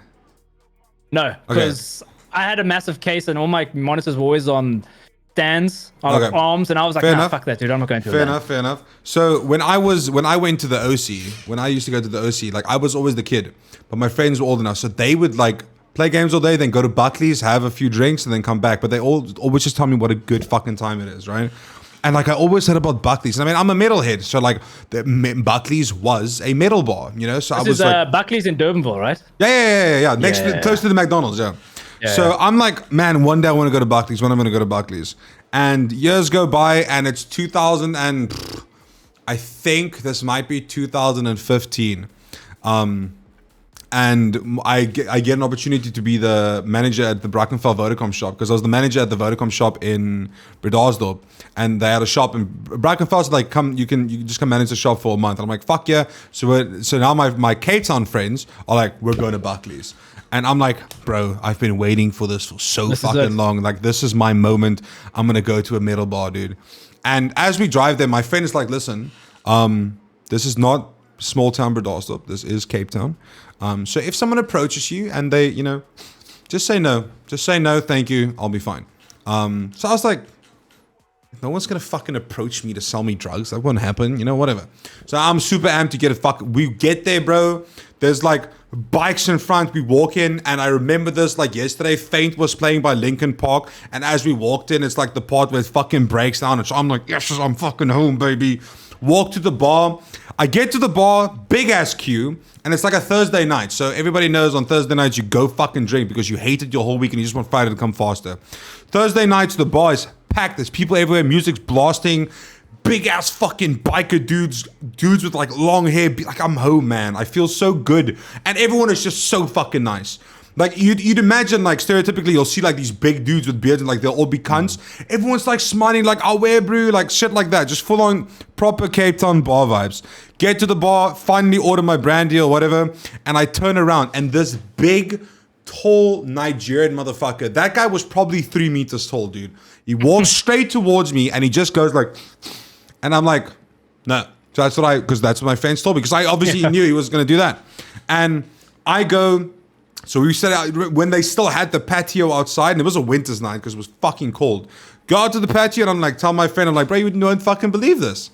And he's like, yeah, that's pretty normal. He's like, yeah, sometimes they even raid the place. I'm like, haha, oh, cool, whatever. Have a few brandies, bro. Now there's not just this one guy. You can see there's like 2 or 3 of them just floating around, coming outside, and then they ask or whatever. And literally, we're sitting outside, and my friend made that joke like not even 40 minutes before. And fucking 3 police vans pull in, blue lights instantly, music gets shut off. The barmen, or the barmen, it was like 2 of them, they like, it was so normal to them. They kind of just like, all right, I have to stop serving alcohol. I'm just going to wait. They're raiding. Literally, everyone is like pockets out. Those 3 guys, nowhere to be seen, dude. Nowhere to be seen. Those motherfuckers, the ones who were actually selling the drugs, gone. Never to be seen. And we literally got there. I had like 1 more brandy. And this is the first time I'm experiencing something like that, dude. I'm fucking rattled, bro. I'm like, holy shit, I'm going to jail tonight. I did nothing wrong, but I'm going to jail tonight, dude. And we had like 1 more brandy. And that was the second last time I ever went to Buckley's. The time I went again after that was when Buckley's wasn't Buckley's anymore. It just wasn't. It felt like some completely different place. And now it's closed, I'm pretty sure. It's like completely closed. Yeah. Which fucking sucks, because that was a fucking sick ass bar, dude. It was, dude. I used to go there after work just to play foosball. Yeah, they had there was pool tables, and they had like those like 50-cent machines or like 2 rand machines or whatever. They had all those things. It was such a fucking machines. Nice. It really was, dude. And they had another Buckley's in Beachfront, which is out like Tableview side. I went to that one once. Now, Bloberg Tableview, it's along the coast, so it's fucking windy there. Yeah. I went to that one once, dude, because I was like, I've never been there before. Let me see what this one's like. I know what the Durbanville one is like. Let me just see this one. I go there once, some dude's fucking spraying pepper spray in the air. It's so windy, it's blowing into everyone's eyes. I'm walking out of there fucking crying. I just went home with red eyes, dude. It was the worst experience of my life. Like, fuck. Fuck that area. I hate it. Yeah, whenever there's like a bar and there's another one of that bar, it's almost never the same, dude. The second one is always the shit one. It's always never the same. And I mean, it's fucking Bloberg, dude. Who the fuck cares? It's unstable view. It's the worst. Unstable view. That's why it's actually so weird that you also live in Cape Town to me. Like I said, there's like probably 4 Cape Town streamers and we're 2 of them. The other one's Grizzy. I have no idea who the other guy might be, but if you're out there, old lady. Say again? Does he live in Cape? Dude, yeah, I assume everyone who streams. I just assume everyone doesn't live in Cape Town. Yeah, because it does seem. I mean, I didn't even technically live in Cape Town, but it's close enough. Like I'm in Somerset West. Somerset West is basically Cape Town. Yeah, it's basically Cape Town. It's like the afterword for fucking for Cape Townians, because all the old rich white people live here. Like that's literally what Somerset West is. Even they say it. Dude, talking about assuming with streamers, do you ever get to the point where someone's streaming and you think they're like the same age as you, but then you realize how fucking old you are? Like I'll see someone stream and they're like, "Yeah, dude, like second year of college or whatever. I'm like 21. I'm like, oh shit, yeah. Holy fuck, I'm not 22 or something. Dude, it happens all the fucking time. I'm getting to a point where I won't say it happens as much with streamers. I will say, however, I now that you mention it, it's almost like, you know, the theory of like the glass wall. Like you just broke my glass wall for me, because that's actually true. I've noticed that quite a bit recently, where there's a lot of people who are much younger than me, right? And for example, there's this chick, her name is Razical. I think it's Razical something, ZA. Very, very cool. She's a Fortnite chick, so not my type of game, but she's a cool chick nonetheless. And I was like, oh, I wonder what she does. And I'm like, I opened her Twitter, because we were talking about doing something together at Comic-Con. And in her bio is like 20. I'm like, 20? You're 20 years old? Like, dude, I'm turning 28 this year, dude. Like, you have your whole life ahead of you, bro. Like, you're only 20. To me, that's insane. And it happened. Now, the thing where it happens the most to me is in chat. So I'll talk to people, and I treat everyone in my chat as an adult, because my stream has mature audience. So if you join my stream, and I will assume that you're 18, okay? Because no one lies on the internet, guys. Remember when you used to visit porn sites and they said you have to be 18? What did you do? You closed the porn site, right? No, you clicked enter anyway. But whenever I have conversations with people in my chat that are, and I realize they're like maybe 14 or something, I'm like, listen, bro, I'm gonna ban you. And then I ban them, because I feel like you shouldn't be here. You shouldn't be here. But now there's some people that, you know, there's a few people that fish through who's definitely 18. But then I realize the way they talk, dude, and the way their mind works compared to like mine. Like I think about where am I gonna be in like 2 years? You know, I recently built a bri room. Like, if you asked me 8 years ago if I want to build a bri, I'm like, why the fuck would I want to buy? Yeah. Let me buy another graphics card. Now I spent a fuckload of money on my bri room. I've never been as proud in my fucking life of my weird, right? Dude. And now I talk to like kids in my stream, and they're like, bro, next weekend I'm gonna do some LSD, and then I'm gonna go study for my final, and then I'm gonna poggies that like I can't. You're waiting for the people to say, hey, my teacher said I can start using pen instead of pencil in my books now. Exactly. Like, it is insane to me. It is insane. But yes, now recently I've been really having. It's not. It's just I realized that I am getting older. Like it's just I'm not 23 anymore, 24 anymore when I started streaming. But do you feel 28? This I think this is the thing. Like I don't feel like I'm gonna be 31 in a few days. Like I feel like I'm 24, 25. And then when other people are talking about, you know, their like early 20s, I'm like, oh yeah, so am I. And then it clicks. I will give you an honest answer here. About a year ago, I would have felt 27, but now genuinely with the health change and the weight loss and stuff, I feel so much better overall. Aside from the fact that my gallbladder is trying to kill me, but I think things like that, like dude, this feels. Oh, we're literally two old people sitting on a porch talking right now, but I don't even care. I love this. So you know how when you were maybe younger and you heard maybe your friend, or not your friend, your parents, or you heard your parents' friends talk about, oh, this other day I had this cheese sauce and it just didn't sit right with me. And back then you would think like, bro, it's just cheese sauce. Shut the fuck up. Move on. Now, back then we were eating gravel. Exactly. Like, now there's some times where I look at like we're at a braai or something and someone's making a potato salad, right? Like I'm lactose intolerant, but I risk it, right? Then I look at the potatoes, I'm like, if there's too much mayo in there, I'm gonna have Niagara Falls coming out of my ass tomorrow. Like I think about these things now because I'm just that old, because I'm at a point where I have to think about what the fuck I'm consuming. And it's getting to a point where it's not just food, everything in life, dude. Like I used to go for the latest phone, every single upgrade. Mm-hmm. Yeah, now dude. I'm upgrading the end. I don't even want to upgrade, bro. Why? Why do I need to upgrade? Why? But dude, I look at how much shit costs and I'm like, no. Like, yeah, exactly. I do the same, dude. Dude, the other day when Jess was down, I was still like, babe, you know what we're doing today? We're gonna go look at flooring for the rooms in the house. And we fucking did, dude. We did. We're there. We're looking at the floors. We're like, okay, so the rooms are like this many square meters. Take the pictures. Ask the family, like, and we were like, oh, this is it. This is it. Hell yeah, we've done it. Duck. The builder comes to my house and he's like, what do you want to do with your floor? I'm like, I want to tile it. And he's like, oh, cool. Do you have an idea of what tile you want? I'm like, no, not really. And he's like, why don't we go and look at some tiles at Tyler, I think it's Italy Tile or whatever the fuck, in Somerset West. Yeah. And I was like, are you telling me we're going tile shopping right now? Duck, when I tell you literal excitement, literal, pure pure excitement came from when we walked in there. So weird. There's so much shit, dude. Like they have like tiles that's like different colors, and some of them are more grainy, and then some of them, or they got the swirls, dude, with like the granite vibe. Some of them are like more shiny, so like it almost gets like if you walk on it like barefooted, like sweat. I was like, oh no, I don't want that. I want the towels to like at least look clean after a night. So you just like, dude, what? Dude, when did that transition happen? Why exactly? When did it happen, dude? Dude, I'm literally chatting to Jess and I'm like, oh, so like I got to get a bucket to put the cleaning detergent stuff from under the sink. I want to put it in a bucket. Like I got to find them.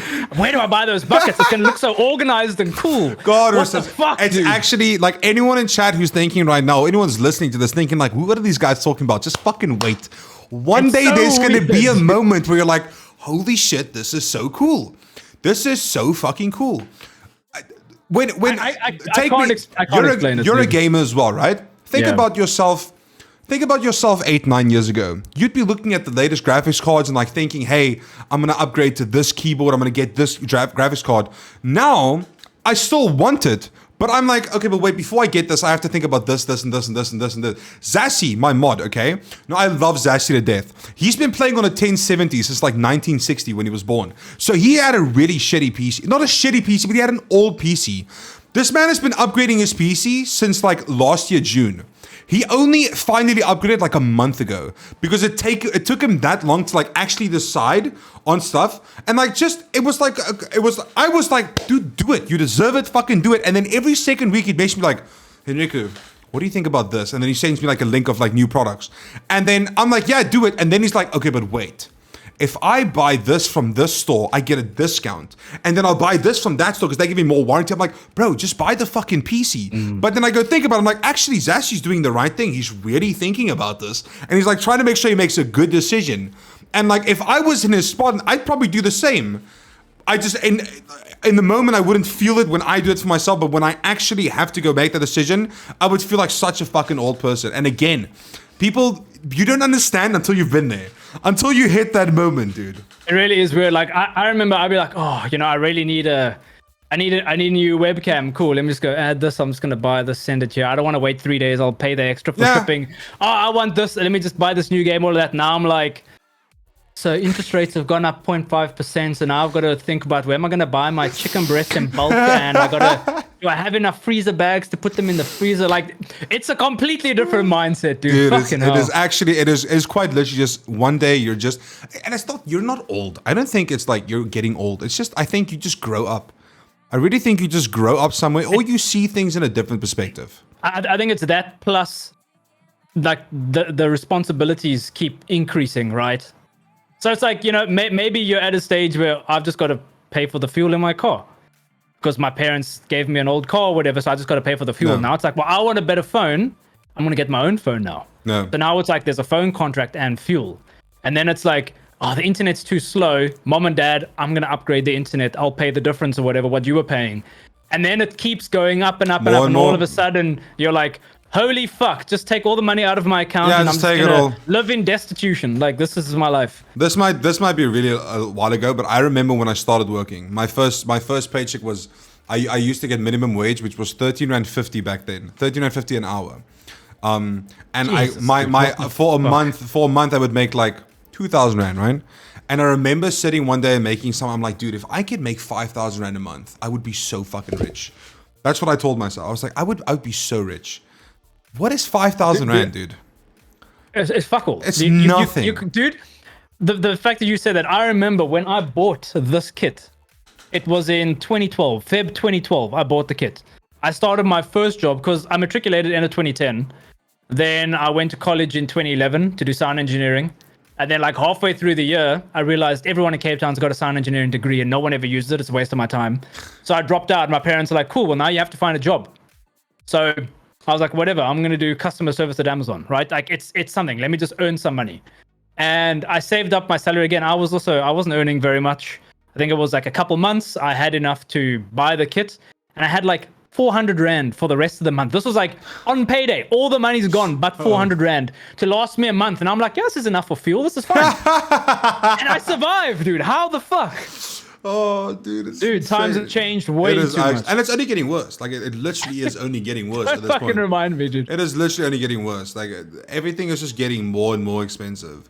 But like we kind of just learn to deal with it. I mean, as an adult, you have to, dude. But you didn't really have a choice, exactly. But as an adult or as getting older, whatever, you kind of just learn to like make sacrifices where you need to. And I am a money whore when it comes to like, oh no, I said that wrong. I used to be a money whore in the sense of when I get money, I want to spend it immediately. Like I want to buy everything. Like if you gave me 1,000 rand for Christmas, dude, the next day I want to go to the mall. I'm spending all this money today. I would buy the most random shit. Now, I'm a money whore for trying to save as much money as I can. I just want to save as much money as I can. I don't even, if I even think about buying things, I want to fucking make sure that I double, triple check that I can actually make it in a month. I'm so, like, and that's such a mindset change for me because like, me and my sister were just talking about it. And she was like, it's so weird how you don't spend money anymore. Like, what do you mean? She's like, you used to just spend all your money. Now I never see you spend money anymore because I'm just so scared of like what happens tomorrow, you know? But Yeah, which that is was both me. a good and a bad mindset to have because you get the whole YOLO type of thing, but you also have to be responsible in a sense. Yeah. So like when I started working, I mean, this was like end of 2011, and then I was just doing customer service at Amazon, and then I was doing customer service for the Amazon Kindle. So it was like, you know, downloading books on your Kindle and all the shit. And I kind of worked my way up within Amazon. I moved to AWS, and my hourly rate went from, I think it was like 50 Rand an hour to like 72 Rand an hour. And I was like, that's it. I'm buying a BMW. This is it. And my dad loves BMWs. He was like, excellent idea, son. I'm completely on board. And my mother was like, you're a fucking idiot. There's nothing wrong with your car. Don't do this. And I was like, fuck you, mom, dad, let's go. Let's buy a car. Oh, shit. And I was like, cool. Well, dad, I'll buy a BMW, but it's going to be a diesel. So I'm smart because it's going to use less fuel. And we get there and the dealer's like, oh no, the diesel's parked in. Drive the faster petrol version. And I was like, good idea. Excellent. And dude, I drove it and my dad was driving me home and I was like, cool. So I'm going to buy that one now. Like I'm ready. I'm just going to email them back to say I'm buying it. He was like, excellent. Yes, just do it. I didn't have it fucking DECRA checked or anything. It was like some side of the road fucking dealership. That car gave me issues for 3 years and it fucked me financially. And my mother was like, I told you. No. I fucking told you. And I was like, okay, mom, like no one asked, whatever. I don't care that I'm poor. And ever since then, dealing with that car, like I saved all the money I could. Like I hardly went out. What's weird is I was so comfortable buying things for other people. Like when it was Christmases and birthdays, like I would go all out, dude, for like my family, right? Like I would spend however much money I wanted or I could on them. But for myself, I would never spend money because like it felt weird. It felt weird to do it, which is kind of strange. But it's because I was saving so that I could put down a deposit on a house. Okay. And Cape Town, I mean, you're in Somerset West, so you know, like housing is so expensive, right? And with what I was earning, making my way up, it took me from 2015 to putting down a deposit last year. That's how fucking long it took me. It's the longest time. But how proud do you feel of yourself? I hit the goal. I wanted to buy a house before I was 30, and I signed before I was 30. And that's fucking now awesome. I cry every night, but it's fine because I'm didn't the proud. repo rate go up or like something go up yesterday? Yeah, it did. And everyone's like, yeah, but Josh, you're living in the money. I'm like, I can't take out a fucking window and buy a new PC card or screen or whatever, right? Like the wall's fucking useless. I can't take out a couple bricks and buy a new game. I was having the same What do you conversation mean? with one of my friends earlier. He also said like he was trying to not finesse, but like, you know, talking to his bank and everything to get his premium down like to a certain amount. And then the now they upped it again and the premium is right back where he had it the first time. Which is insane. Like everything is so expensive. I'm very, very fortunate in my situation. I know that I'm very fortunate. I got a house. What do you call it? Erf, what the fuck is the word? I inherited a house from my grandparents. That's the one. So every few years you get a nice little email from the municipality that's like, hey, you have to pay more tax now on this house, or you have to pay more property tax. And but I've only heard of this email. I've never seen this email. I've never gotten it before because I am now the original. I'm now the person. Oh, is it recent?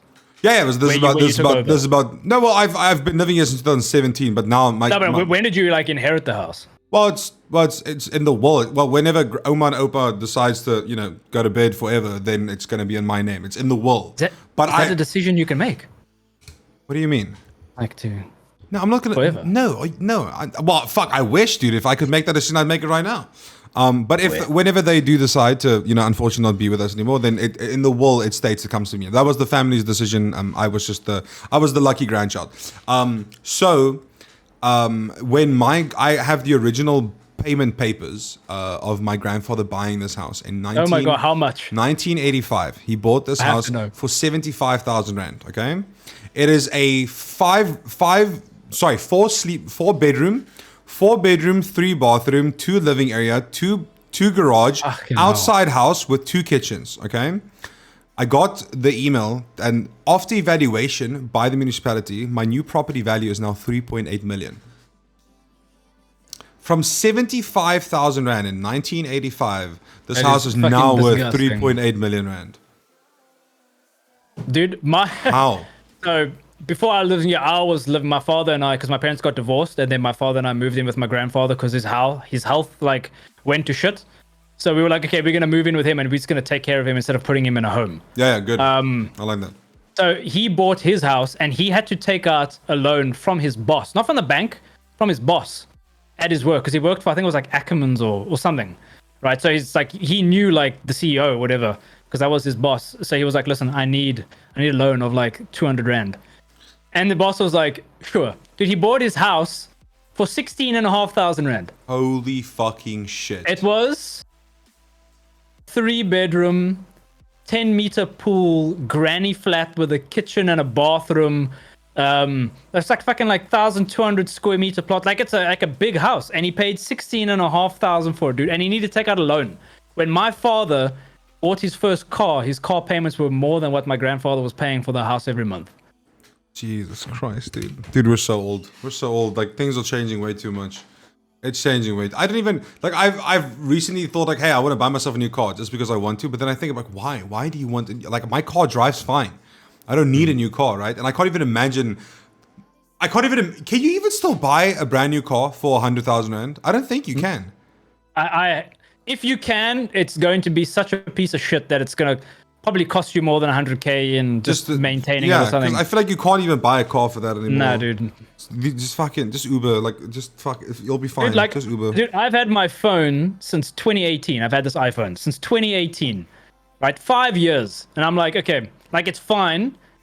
It would be cool to get a new phone, right? Like a new phone every 5 years isn't that bad. Yeah, it's not bad at all. Right? Like I'm being frugal, right? I'm like, how much does an iPhone cost? Like, what the puss, dude? Like 30k?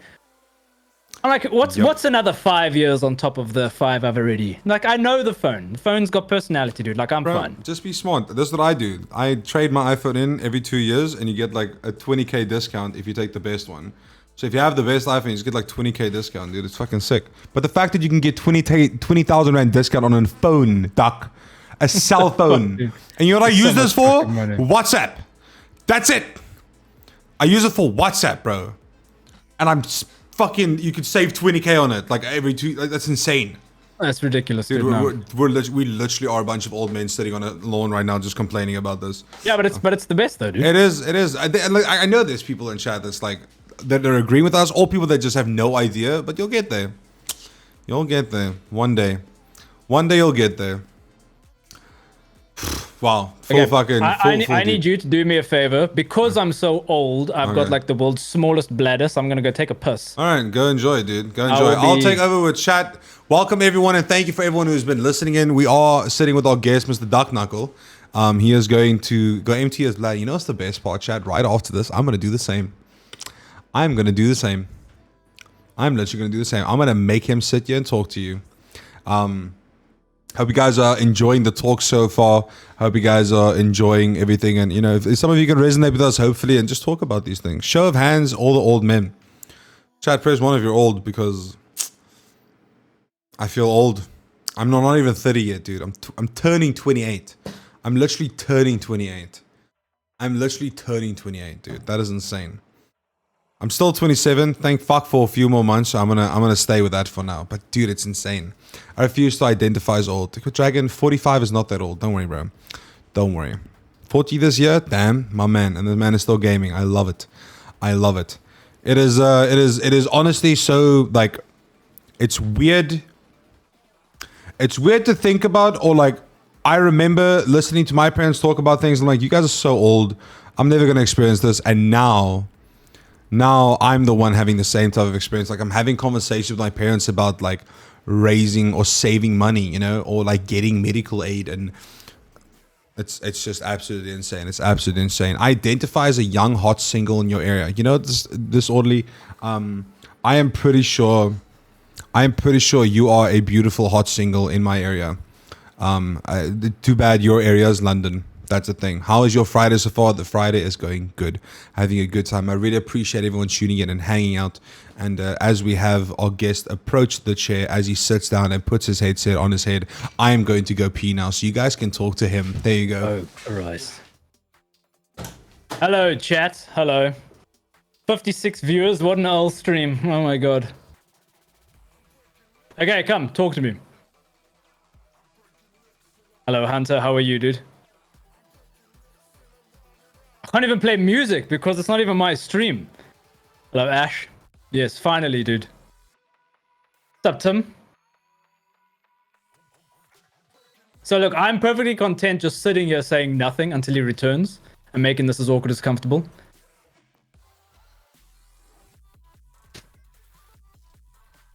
What do you need help with, step bro? Silence is deafening. Is it true that no, fuck bananas? No, Jess, no. Silence is deafening, dude. Oh my god. Wait, you don't like bananas? I fucking hate them, dude. They are this is important the to me. worst food This to is ever important exist. to me. Soft yolk or hard yolk? I prefer soft, but I don't mind hard. Like, Okay. don't give me that fucking blue hard yolk chalk textured shit. But that's like, the best, dude. no. That is like the best to me. No, that's okay. Wait, are you? Because I'm a when I hard eat yolk. my eggs, I'm a hard when I yolk. eat my eggs, it's because I'm having it for breakfast. So it's literally just the eggs I'm eating. Are you having it with something? No, I just Okay. I just eat hard eggs. You just boil with them, bacon. fucking unwrap Well, them. no, and you eat I'll them make as them is. in the pan as well. But I turn that bitch a few times so that it can nice and I like my chalk. I want to write with it afterwards. You know. No, dude, I I'm hate not. soft yolk. It's disgusting. No, dude, I want to slurp that. I want to. Oh, that's fucking. wanna slurp that that is shit up, actually dude. disgusting, dude. That is actually fucking. I love it. Not for me. Well, that's another reason why we will never be friends then. It's fine, dude. When I do a cooking stream, I'll cook you some good eggs. You wish. Moving on from the fact that we're old people. So do you have any like? Are you going to Comic-Con? No, actually. You don't. Do you not want to go, or do you have other things? So, like, I've never been. Like, I didn't go to the Joburg one, but I think when I was in Joburg, I wasn't there with Jess. I think it was like in between the weekend visits because it was every 2 weeks. So I was like, okay, like it's end of April. That's like coming up to our 1 year anniversary. I was like, you know, it's the day before the anniversary. I was like, do you want to go on the Saturday? And Jess was like, I mean, yeah, sure, why not? I was like, okay. I was also in that mindset, like, yeah, why not, right? I wasn't like, oh my god, fucking Comic-Con. So I was like, cool, I can get us some tickets because we've got this rule, like, if Jess is here, I pay for everything. If I'm in Joburg, Jess pays. That's and then smart. I try and make sure. Well, I try and make sure we do as little as possible when we're in Joburg. You know how it is, right? So she was what like, a good okay, guy. fine. And then I saw on Twitter they announced, they were like, oh no, Saturday tickets are sold out. And I was on a Wait, call it with is? Jess and I was on a call with God. Jess and I was like, hey, remember Comic-Con? She was like, yes. And I was like, Saturday tickets are sold out. And she was like, okay. And I was like, cool, so we're not gonna go. And she was like, okay. So it's like, whatever, dude. So it's That it's sucks. not that Would've it's been cool to see Comic-Con. It's more a case of, I don't know, like I've went to Cape Town Rage. I mean, the Cape Town Rage was ass. It was terrible. I know it's always been a Joburg I've thing. heard that it was pretty bad in Cape Town. No. It was. We had EGE, which is Electronics and Games Expo, which is like a toned down, a sort of, I don't know if you can call it like a mini E3. But they had that in Cape Town. It was always kind of, I don't know, like I'd walk around, I'd never really buy anything. And then I would just leave feeling kind of underwhelmed. I think I always went there with the mindset that it's going to be like what you see on YouTube and stuff, Yeah, right? the videos. Yeah, but I think they edit those so you just see the fucking things you want. Yeah, You're supposed to. But I still had that mindset where I'm like, this is gonna be awesome. Like I'm gonna go there, it's gonna be pumped. But then you get there and it's like fucking 20, 30 rand for like a bottle of water, and the food is overpriced and it takes forever. And I'm like these games aren't even like discounted or whatever. There's nothing really interesting. Like the esports is being streamed. I could just stay at home And do it then. Like- Fair enough. Exactly. So I mean, we'll figure out something else to do on the Saturday, and then the Sunday we'll do something. I kind of. I mean, that makes perfectly good sense. I mean, I'm genuinely going as a streamer, and being a feature and everything. I really wanted to. I want to be, the person there. I think that's pretty cool. So, to me, that's why I'm going. I mean, if I told everyone, if I don't get invited or sponsored or anything, I'm not doing it. I'm not doing it. Like that. For me, I feel the same way. Like it's in the end of the day, it's just an event. But it is also a way to like collab with people, I guess, or just get to meet the fans. Get to meet the fans. I know for you especially, it's like I would say it's a good idea to go, right? Yeah. Because it's a way to market yourself. But for me, streaming isn't like my full-time business, right? Like for you, it is. It's your job. So I understand you need to get yourself out there. Even if it's people that you already know, right? And people that already know you, it's still good to get out there to show that you're actually going to these events, because then it's a way for them to keep working with you because they know that you're willing to go out. Yeah. Whereas for me, I just kind of stream because I enjoy it and not because I'm doing it to get the money, because like I've got a job. Yeah. So I don't need to stream and do all these things to benefit myself, which is why it's like, I'm not going, it's fine. Okay. Well, I mean, that's a very good way of saying it. And yeah, I guess, well, not guess, you're 100% right. I mean, it is a way for me to market myself in a sense. Because, I mean, that's how I got affiliated with Red Bull, because at Comic-Con Joburg, I literally walked up to them and I was like, hey, let's do something, And, it works. So I'm pretty sure. Who can say no to you? No, I mean, a lot of people can say no to me, trust me. But I mean, in the long run, I might meet someone at Comic Con Cape Town who wants to work together in the future or something. I would just love to meet more Cape Townian streamers or people who are from Cape Town so I can do more collab stuff, because I want to invite like everyone over to like do the just cooking. I think that's Dude, that's everyone great. needs to see your bra room. Come on. Exactly. I think that's didn't build it for nothing. Exactly. I think it's a really fucking cool thing that I want to do, and I feel like we. Besides the fact that I don't really enjoy the surfing community, aside from a very few select people, because of the fact that they're all such sturvy cunts, is I want to be able to do more collabs. Like I look at people like NMP and Soda Poppin' and they do like these things where they just invite streamers to their house and they do something simple. People enjoy watching people do normal shit on the internet. We're at that point in life. If you tweet right now, I'm going live tomorrow and I'm making a cake with Bumfluffsky, I'm setting an alarm, my guy. I am so excited to watch that shit, because yes, streamers are entertainers in a sense, right? You're trying to be entertaining, and sometimes you're just being yourself entertaining. Like I'm just myself. I'm literally the same IRL as I am on stream. But like I know for a fact that when two streamers come together, like the two personalities will clash, or will it'll make for some good moments, like that's why I want to do it. I want to invite and I don't want to just invite guys, for example. I want to invite, like, I really would like to get more chicks on my stream, because number one, chicks are hot, so I mean that's a win. That's immediately like +5. And then also just I want them to be in a space where they're comfortable and they can just come have a good time, so then maybe hopefully in the future they would want to do more things like that. Yeah, for sure. And what's funny is what you're saying, people like watching streamers do normal things. So I told you that we did that whole 100-day streak celebration, and then I did it for a year. No. My plan for the 1-year celebration, which kind of got cucked because of load shedding anyway, and because I moved in and I didn't realize how expensive it was to buy a house. Like, dude, registration fees and transfer, like, it fucked me. It completely fucked me. So my idea went completely out of the window. What I wanted to do was have webcams set up all around the house. Bra area, lounge, dining room, kitchen, everywhere, and then invite people over like I did for day 100 and live stream that, so that you could have kind of like a grid. If you're looking at security camera footage on a computer. I wanted to do that all throughout the house, and that's what people would watch, so they could see. People would love that shit. Yes. Now, I couldn't do that because I didn't have any fucking money. I still don't. Hashtag homeowner. I'm in jail. But I think, dude, setting that shit up like at your place, if you had to invite people over for bra like you wanted, would be 100%. so fucking cool. I would love to do Seriously. that. I'd love to do that. It really is. It's something I want. I want to be the guy in South Africa to do that. That is literally like on my next to do list. Like I'm already talking to Wookie to get a nice little laptop so that it's portable. I want to get a nice portable camera that I can move around, but a camera that's also good quality. And in the long run, it takes one clip to go viral. And it can completely change my trajectory, on streaming. Like it can get me views or whatever, or maybe it goes viral to someone else, and then their trajectory. I live for that shit, dude. I think it's super fucking cool.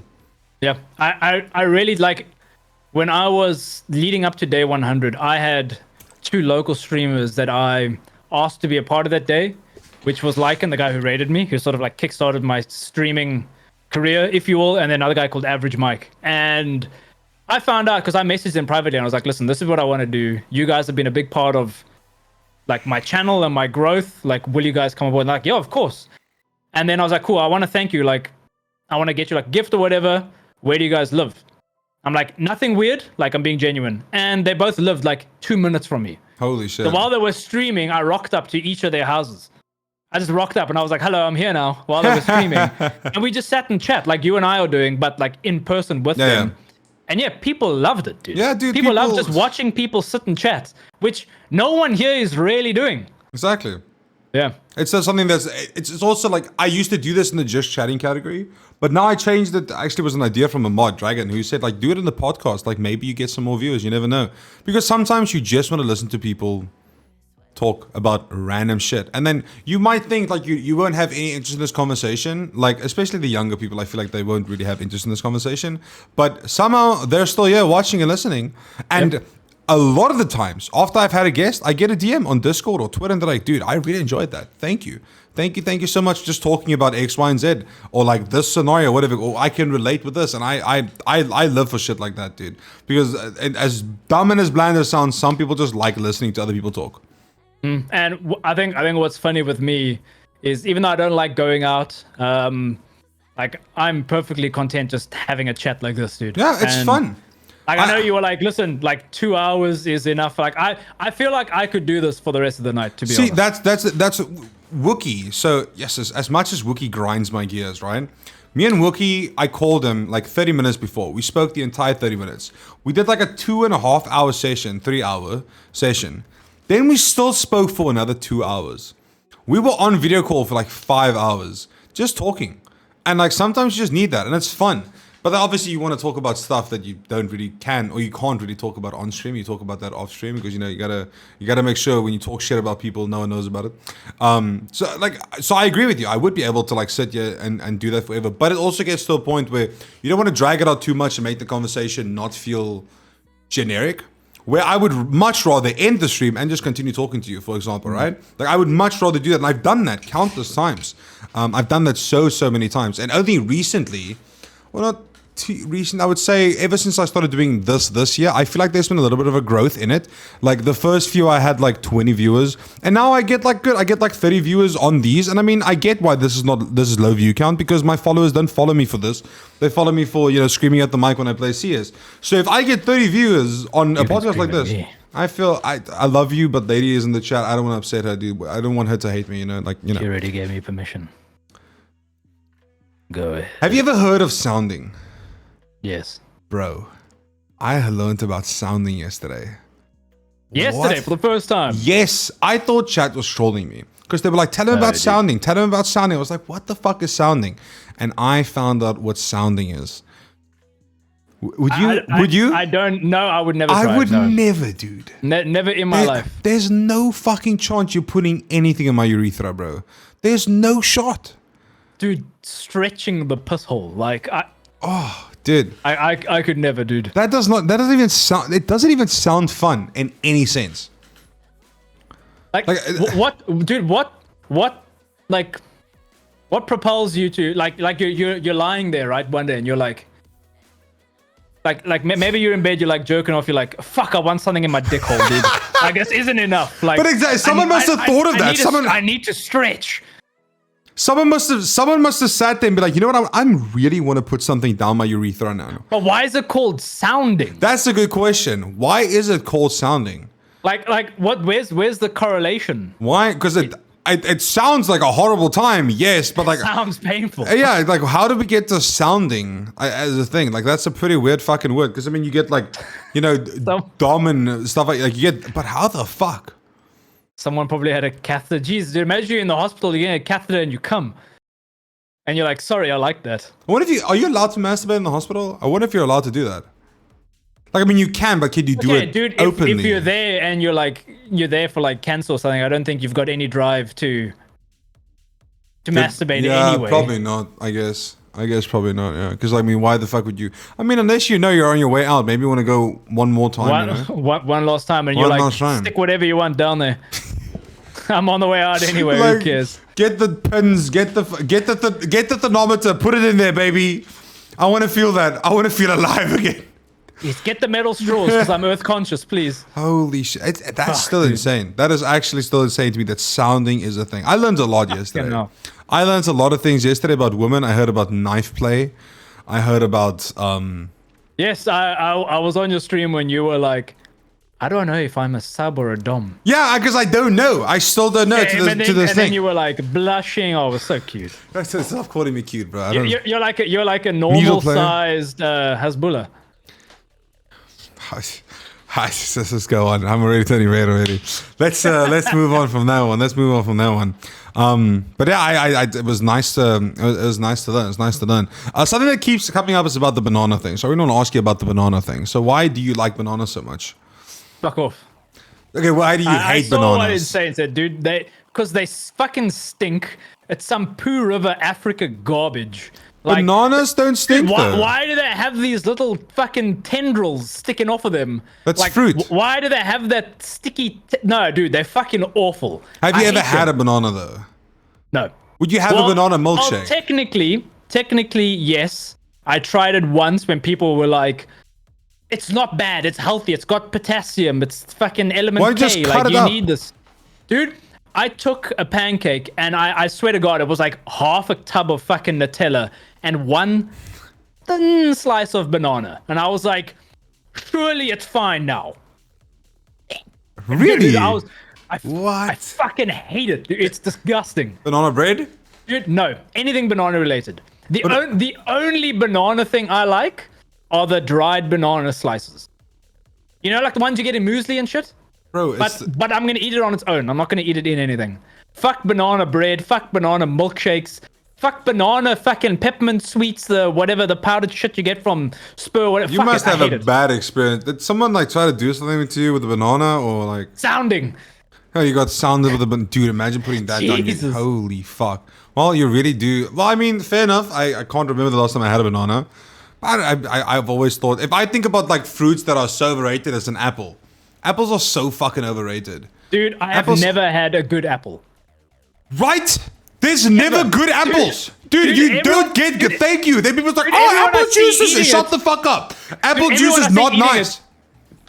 They always look so delicious when they're like, and it like crunches and it just looks so good in their fucking mouth. And I'm like, dude, I still remember I was with friends and they had a cooler box full of fucking apple. Why do they love apples so much? I don't know, but it was a cooler box full of apples. And I was like, well, they invited me. I don't want to be rude and like not eat the food. I'll have an apple. Yeah. And I took it and like, it was like sitting in water and ice, so it was like all cold, and I was like, this is gonna be refreshing as fuck.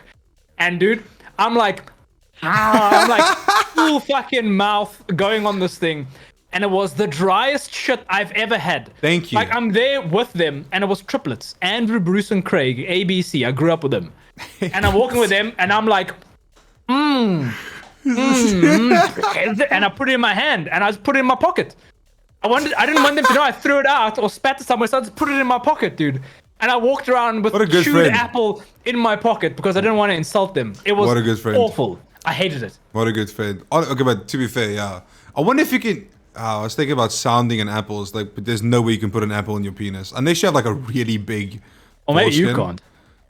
My foreskin is not that stretchy, bro. Unless you like practice from young, like you straight... Anyway, where am I going with this? You mentioning that about being a good friend, right? So this is years ago, okay? I have a LAN at my house. And one of my homies, he didn't know this yet, but I guess he's like either lactose intolerant or allergic to dairy, but he didn't know this at this point, okay? Okay. Yeah, chat, we're talking about, like, if you take your foreskin, if you're not circumcised, and you, like, put it over the apple. So I'm wondering, like, if you can, is that sounding in a sense? I think it has to go down the urethra. Like, I know you can use your foreskin as, like, an oven glove if you've got to take something out that's hot and you can't find it. You can use that, but, like, I don't think putting something in your foreskin is sounding. I don't think that counts. Okay. Unless you put, like, the stem in there. Like, maybe if there's a chance. Then it's kind of like you're using it like an Apple stand. It's like, I don't think that counts either. Oh, I fucking love you so much, bro. Anyway. But anyway, my mom, so I'm having a LAN at my house. We're all playing we're playing Hon and we're playing WoW on my little offline server, fucking GM commands, adding full PvP gear, and we're dueling in Gurubashi, dude. It's vibes. And my mom makes us nachos. And the next morning I wake up and there's just this distinct smell. I know now what it was. Back then I was like, I wonder what is that smell? What is that smell? And my mom is on her way to work, and we went to bed at like 6 a.m. and she's going to work at like 6:15. So I'm saying goodnight to my mom. But there's this smell, and go back to bed, and like I see my friend is sleeping like in a really awkward position. But I'm like, maybe he's just having a good sleep, right? Yeah. So I leave him and I go on about my day, and then like 7 hours later, when he wakes up and he calls me, he's like, bro, I threw up last night. I'm like, okay. Cool. And it's like, God. And it's like, but I didn't want your mom to see because it was the food that we ate last night. Because I think I have like a dairy thing. I'm like, what do you mean? Like, why would my mom care if you threw up in the bathroom? He's like, no, I wasn't gonna make it. So I'm like, where did you throw up? And this motherfucker, this is what a good friend he was. He didn't want my mom to see. He didn't want my mom to see the fact that he actually threw up. So he woke up in the middle of the night. And he took his hoodie's, the arm pipe or whatever, and he just... the sleeve. He full on threw up in his sleeve. And the arm pipe, Jesus. In the sleeve, sorry, the arm pipe. And he threw up in it. And then he slept in it because he didn't want to take it off so my mom could see. So he wore it still? No, so he threw up, tied it, and then he took his arm out, and he just kind of like... And he just slept, you know? So it was like a bumpy full of vomit. Literally. Very nice. He was just a homie. He didn't want to throw up on the carpet or anything. So he wanted to throw up just where it's not visible to my mom because he wasn't going to make it. So That's a very good friend. Just that, what a homie. What an actual homie. I have the opposite story. Oh, shit. So it's a friend's 18th. And this was a friend of the first band I was in. So I was 17. And this guy was in matric along with the rest of the band members. And we're at his house. And everyone is there. And everyone's like, you're 18 now. We're going to pour you a drink. We're going to mix whatever you want. You got to drink it. And it's like this fucking 1 liter thing of like every alcoholic beverage we could ever think of. Oh. And we're like, Tyler, you got to drink it, dude. You have to. And he's like, oh, fuck. And he eventually finishes it. He's not feeling well. He's sitting in his chair. And he's like, and he feels like shit. He's like, I'm going to go lie down. And we're like, okay, fine. And we like, everyone like walks him to the bed. He's got a single bed, like it's against the wall. He's like sort of cuddling up there. And then like he turns around, he faces the wall and he just goes into the wall, dude. And it just goes, and it like sprays. But he's asleep. So he's like, and we're there. Dude, when you smell the bile. Oh my God. Like, I gotta get out. We just closed the door. I just went home, dude. I couldn't. I'm like, I don't care that it's fucking 7. I'm going home. Like, I'm not dealing with this. Oh and all of them were like, we gotta clean it. And I was like, no, he's got parents. I don't give a fuck. Clean yourself. I'm not dealing with this, dude. No, it was so bad. Yes, like that shit was. Mixing alcohol is such a bad idea. When I turned 19, I was working at a bar, and the bar had a thing called a milkshake, which is pretty much, it's not a liter, but it's like a brandy glass, like they call it a beer glass for some reason, but the one you usually drink brandy out, the thicker boy, and they fill it with different alcohols all the way to the top. So you're talking anything from brandy, whiskey, OBS. It is OBS, yeah. OBS. Old Brown Sherry. Old Brown Sherry, tequila, sours, every single shot, they fill it up bit by bit to the top, and they top it off with whipped cream. So now the trick is to drink it without getting into the whipped cream because that cream will fuck you up. But I didn't know that. So I downed that bitch and I was like, oh, this cream was so good. I shoved it in my face. 30 minutes top, and I was projectile vomiting everywhere. Because that cream and shit, it just all inside of your stomach, it just doesn't sit well. Because the moment you fucking eat anything super creamy, unless you're very, very fortunate, you know somewhere you're gonna have Niagara Falls coming out of your ass. Because we're not supposed to. Yeah, you're not supposed to be able to take that shit. And yeah, projectile vomiting is not fun because you have no control over it. Your body's just like, oh, I'm going now. And then wherever you are, there's no stopping. Like you can try and block. It's not going to block anything. Yeah, that I had something like this with like uncontrollable vomiting. So I was at my local spa I'm there and I'm like, fuck, I really want like chuckles, but I'm at spa. They don't sell chuckles. That's Woolies shit, right? Yeah. So I was like, okay, I'll get Whispers. Like, it's pretty much like this. It's not as good, but it's close enough. Whispers are the worst thing in the world, though. So I get it, and I'm sitting there at the PC, I'm like eating the Whispers. I'm like, fuck, this is like good shit, dude. This is like hitting the spot. And I eat this. I eventually go to bed, and I wake up at, I don't know what, fucking like 2 a.m, and I'm like, I'm going to vomit. I'm going to vomit. And because we had my grandfather, I was in the granny flat. So, like, the toilet's like close-ish, right? I'm Usain Bolting all the way there. And I was like, I'm not going to make the toilet. It's fine. The sink, I could just turn the tap on. It's fine. Dude, that sink was so full of shit and none of it was going down because there was like whole pieces of food in the sink that I had to reach in and scoop out to throw down the toilet. And it's like 2 a.m, dude.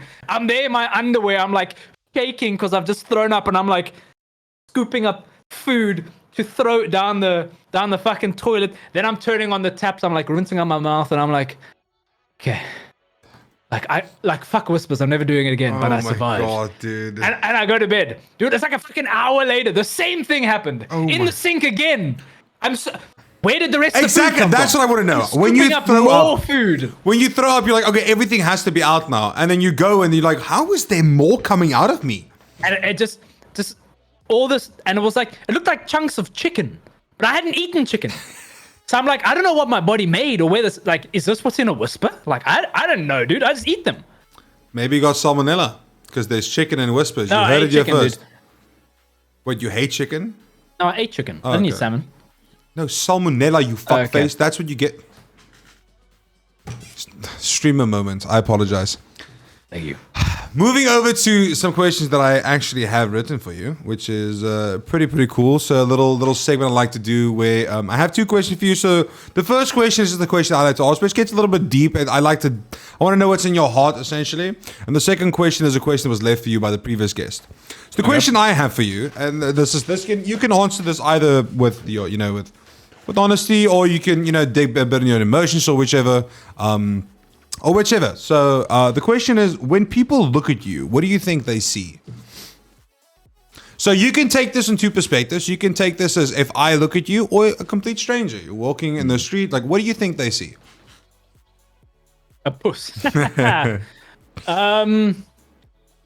think they see someone who's 6'7", because I am. Totally. No, I think... Can I smell that copium? Holy fuck, dude.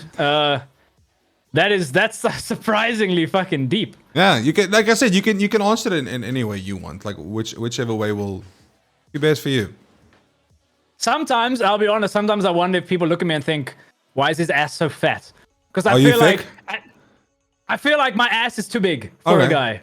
And like I tell Jess all the time, she's like, no, it's nice, but she's my girlfriend. Obviously, she's gonna say that. Yeah, right? true. She's just lying. But I'm like, no, it's too juicy. Like I don't like it, dude. Man's got that cake. Joking. I'm not even joking, dude. And I'm like I go to gym, I'm trying to like get rid of it. She's like, no, it's nice. But sometimes I worry, dude. I'm like, is the ass too juicy? Is it too thick? Do you have too much cake? Too much, dude. Okay. Like, there's too many C's at the end of that thick. All right. And what do you think about, what when people look at you, what do you want them to see? What do you want them to think? Sorry. What would you like them to think? I actually don't care, to be honest. Okay. That's the good answer.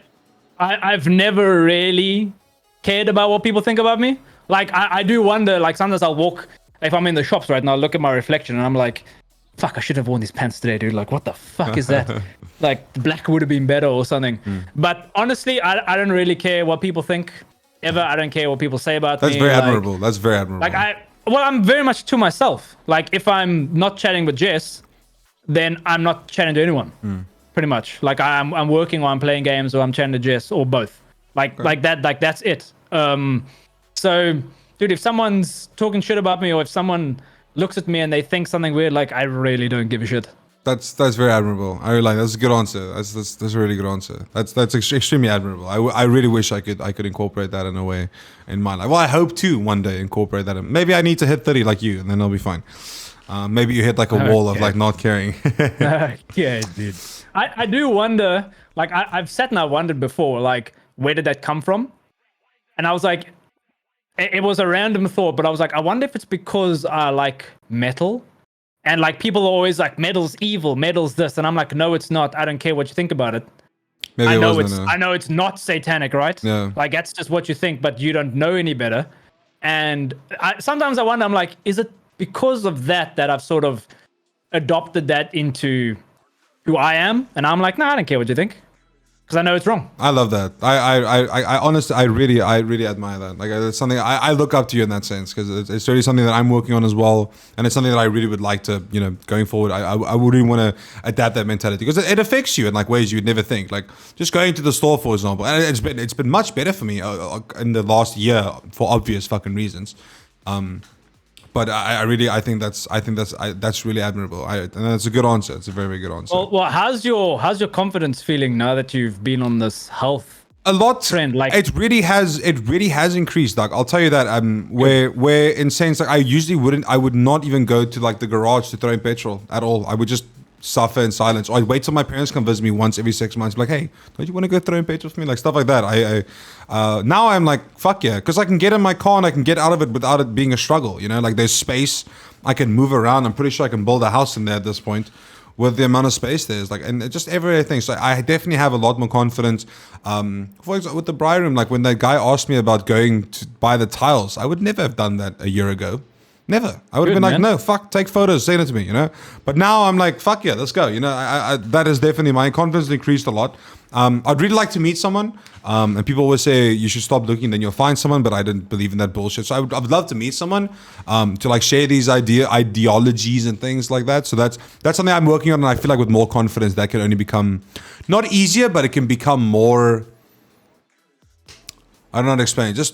It's just easier, I guess, because I'm still very, very anxious about like talking to a chick, especially in today's time. Because these days you say hello to a chick and the next day you're getting cancelled because now you've been you've been too kind. How dare you? So yeah, it really has. Virtually fingering them, dude. You need to calm down, yeah, please. exactly. I said hello Christ, and I added 2 exclamation points, which basically mean that I wanted to shove my dick in your throat for some obvious reason, because in 1984 someone wrote this and like I can't anymore, dude. I can't. I was actually talking to my chat about this yesterday night, where I said like whenever females reach out to me, like female streamers, maybe some viewers, 99% of the time don't reply. And it's not because I'm rude, it's because I'm genuinely too scared to respond to you in a way that will make you uncomfortable.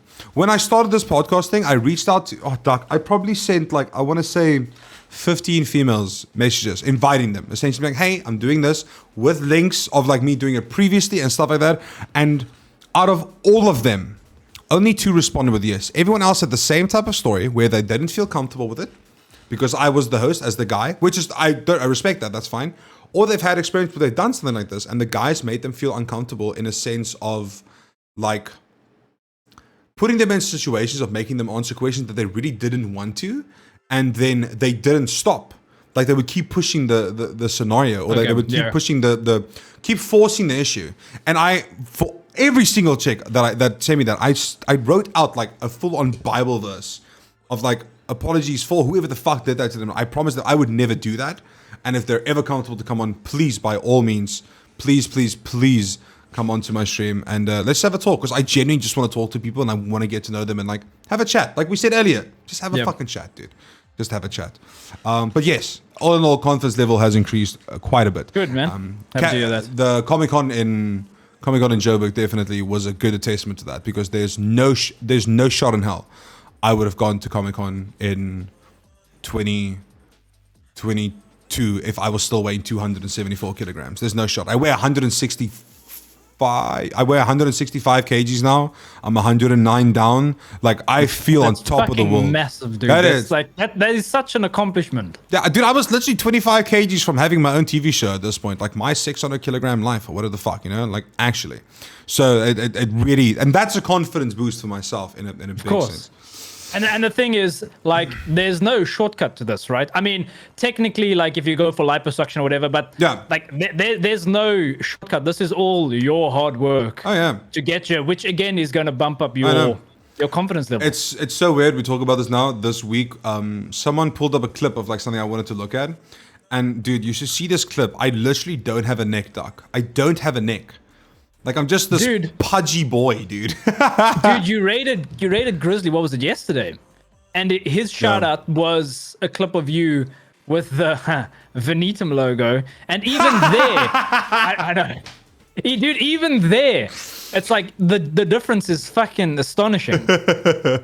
Yeah, it's been insane. I'm very, very proud. I'm very, very proud, and I know that I did it. It's me. I did it. And I worked like, hard for it. You can be like as proud as you fucking want. Like, no one can tell you, like, hey, like, step back. Like, you did this, dude. This is your hard work. If anybody wants some tips, cocaine, duck, and a lot of meth, easy. Easy. That's how you lose weight, guys. That's the dream. That's the dream. No exercise needed, dude. Just do some drugs. That's a joke, by the way. Just for fucking argument's sake, it's a joke, please. Going on to the question that was left actually by the previous guest, which was Rusty Pie Lover. Right. And of course, this question goes to you because everyone in chat will know what you're gonna say. Okay. Now I'm actually kind of keen. Duck, what's your favorite pie? I'm gonna answer correctly. I don't like pie. No, I'm kidding. Okay, so I do, but there's only one pie I like to eat, and it's not this apple pie shit or anything. Okay. Pepper steak. I thought you were gonna say cream pie. Like, I genuinely expected you to say cream pie. No, I'm taking this stream seriously, dude. What the fuck? Good answer. If you had to choose a sweet, is there no sweet pies that you would really like? No. Would you consider milk tart a pie? I don't like milk tart. Okay. Too sweet for me. Okay. Kamanu, shut the fuck up with your 1,000 bits. I'm not a cutie pie. Shut up. See, he's the guy that was on Discord yesterday, making me blush like a fucking tomato sauce advertisement. Who told you to spread the cheese like a good girl? I swear to God, I will end this. I swear to God, I will end this. Okay, pepper steak pie. Do you like any other pies? Like, is it only pepper steak pie? Is that the one? What about bacon and cheese? Don't you like a good bacon and cheese pie? I didn't even know you got bacon and cheese pies. They're absolutely delicious. The only pies I know are like the garage ones or king pie, and it's like, I don't know, fucking chicken liver shit or whatever. So no, I've always had pepper steak pies because my dad, when I was young, he was like, here's a pepper steak pie, and I'm like 6, and I'm like, okay. And ever since then, if I'm getting a pie, it's pepper steak. Okay, fair enough. I mean, it's delicious. I like a good just plain steak. My favorite, good plain steak pie. I can't eat pepper steak pies because my palate is a pussy. When I smell curry, I already burn. So unfortunately, I wish it wasn't like that. Big shout out to you, Kamanu and Pikachu for the biddies. You guys are too kind. Thank you. I've never done this on a podcast. I just want to shout out that we are currently, I'm pretty sure, we're 33 subs away from banning Josh for 24 hours. So if anybody wants to get us towards that goal, please. Yeah, come on. We would love to ban Josh for 24 hours. I just want to say that one more time. So that's the first time I've shouted out on a podcast. I just want to say. That's fine. You can do as whatever you want to. It's fine. This is your stream. So we went full circle from streaming, your work, what more is there? What would be the great thing for you to tell me about yourself? Okay, someone just gave the 33 subs. Holy Jesus. Let's go back. Thank you so much, man. I appreciate it. Thank you.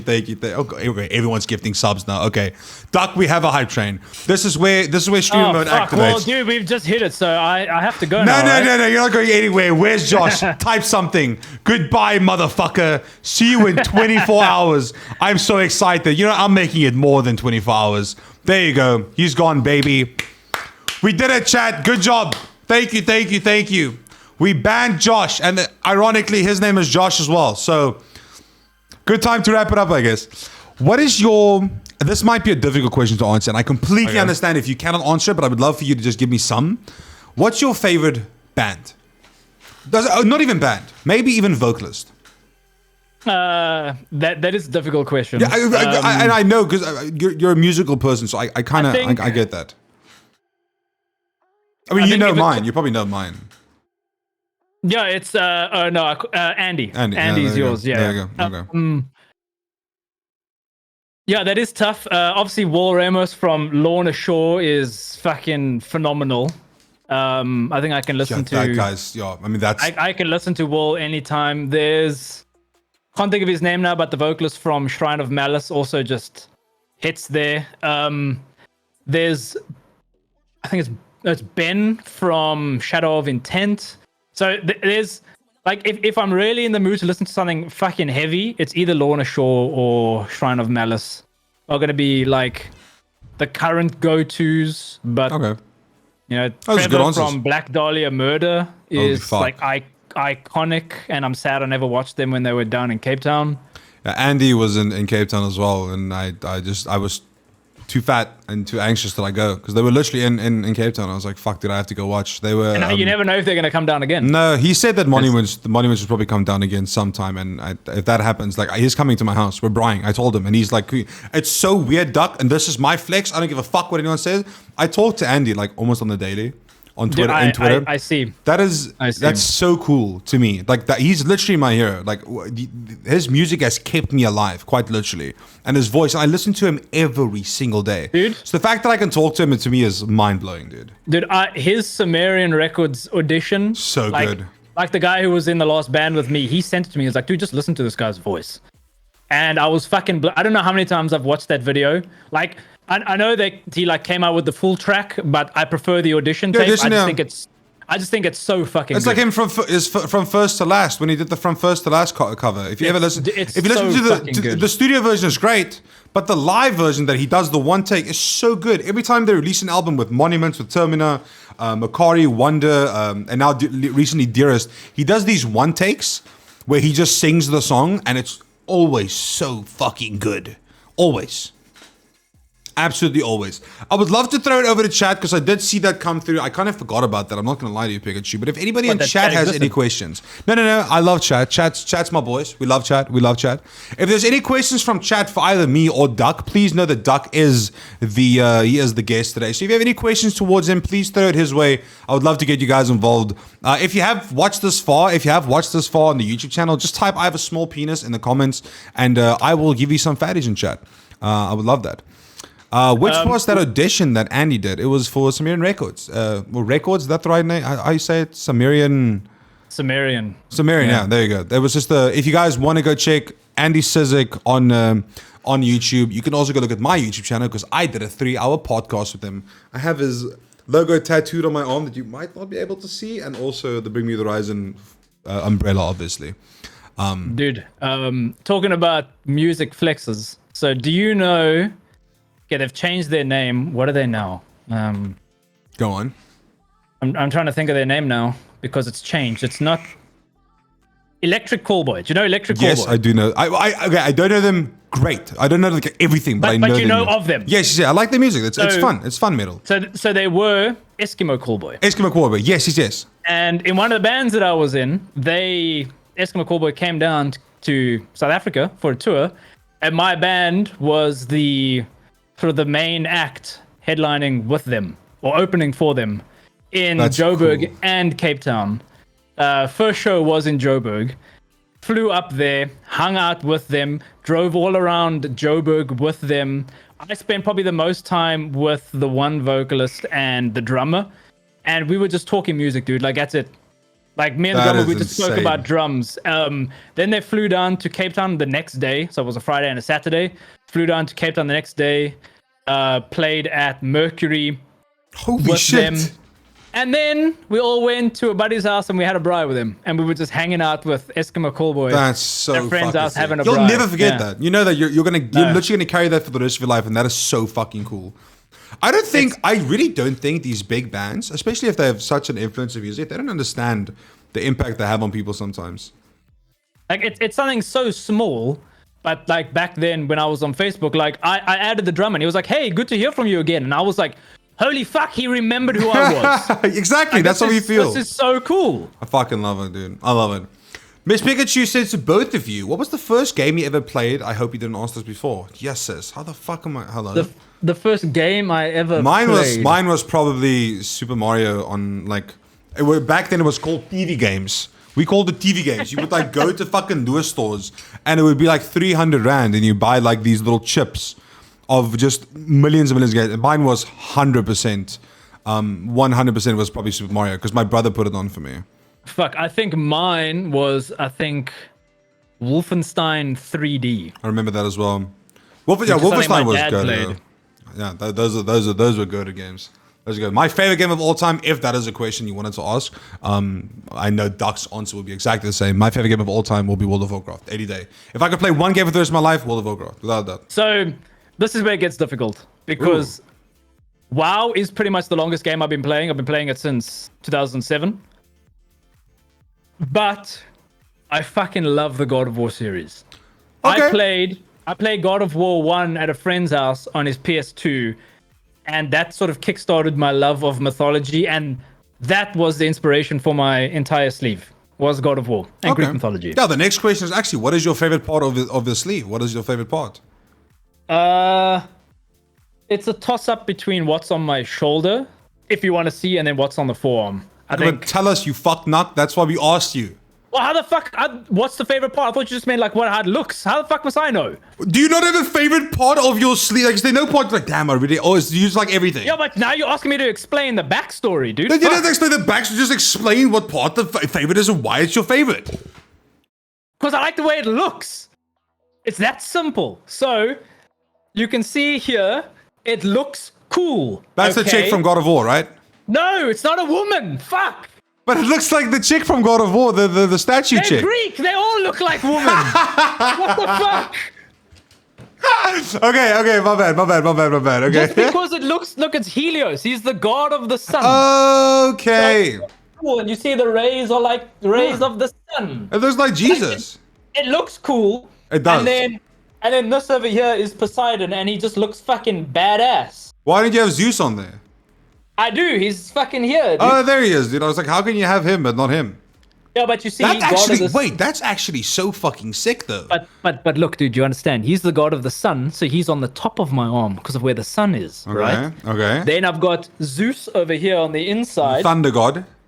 Yes, and now Helios rides two horses. That's why I've got the horses on the arm, right? You see them? Yes. And then Poseidon is here because he's the god of the ocean.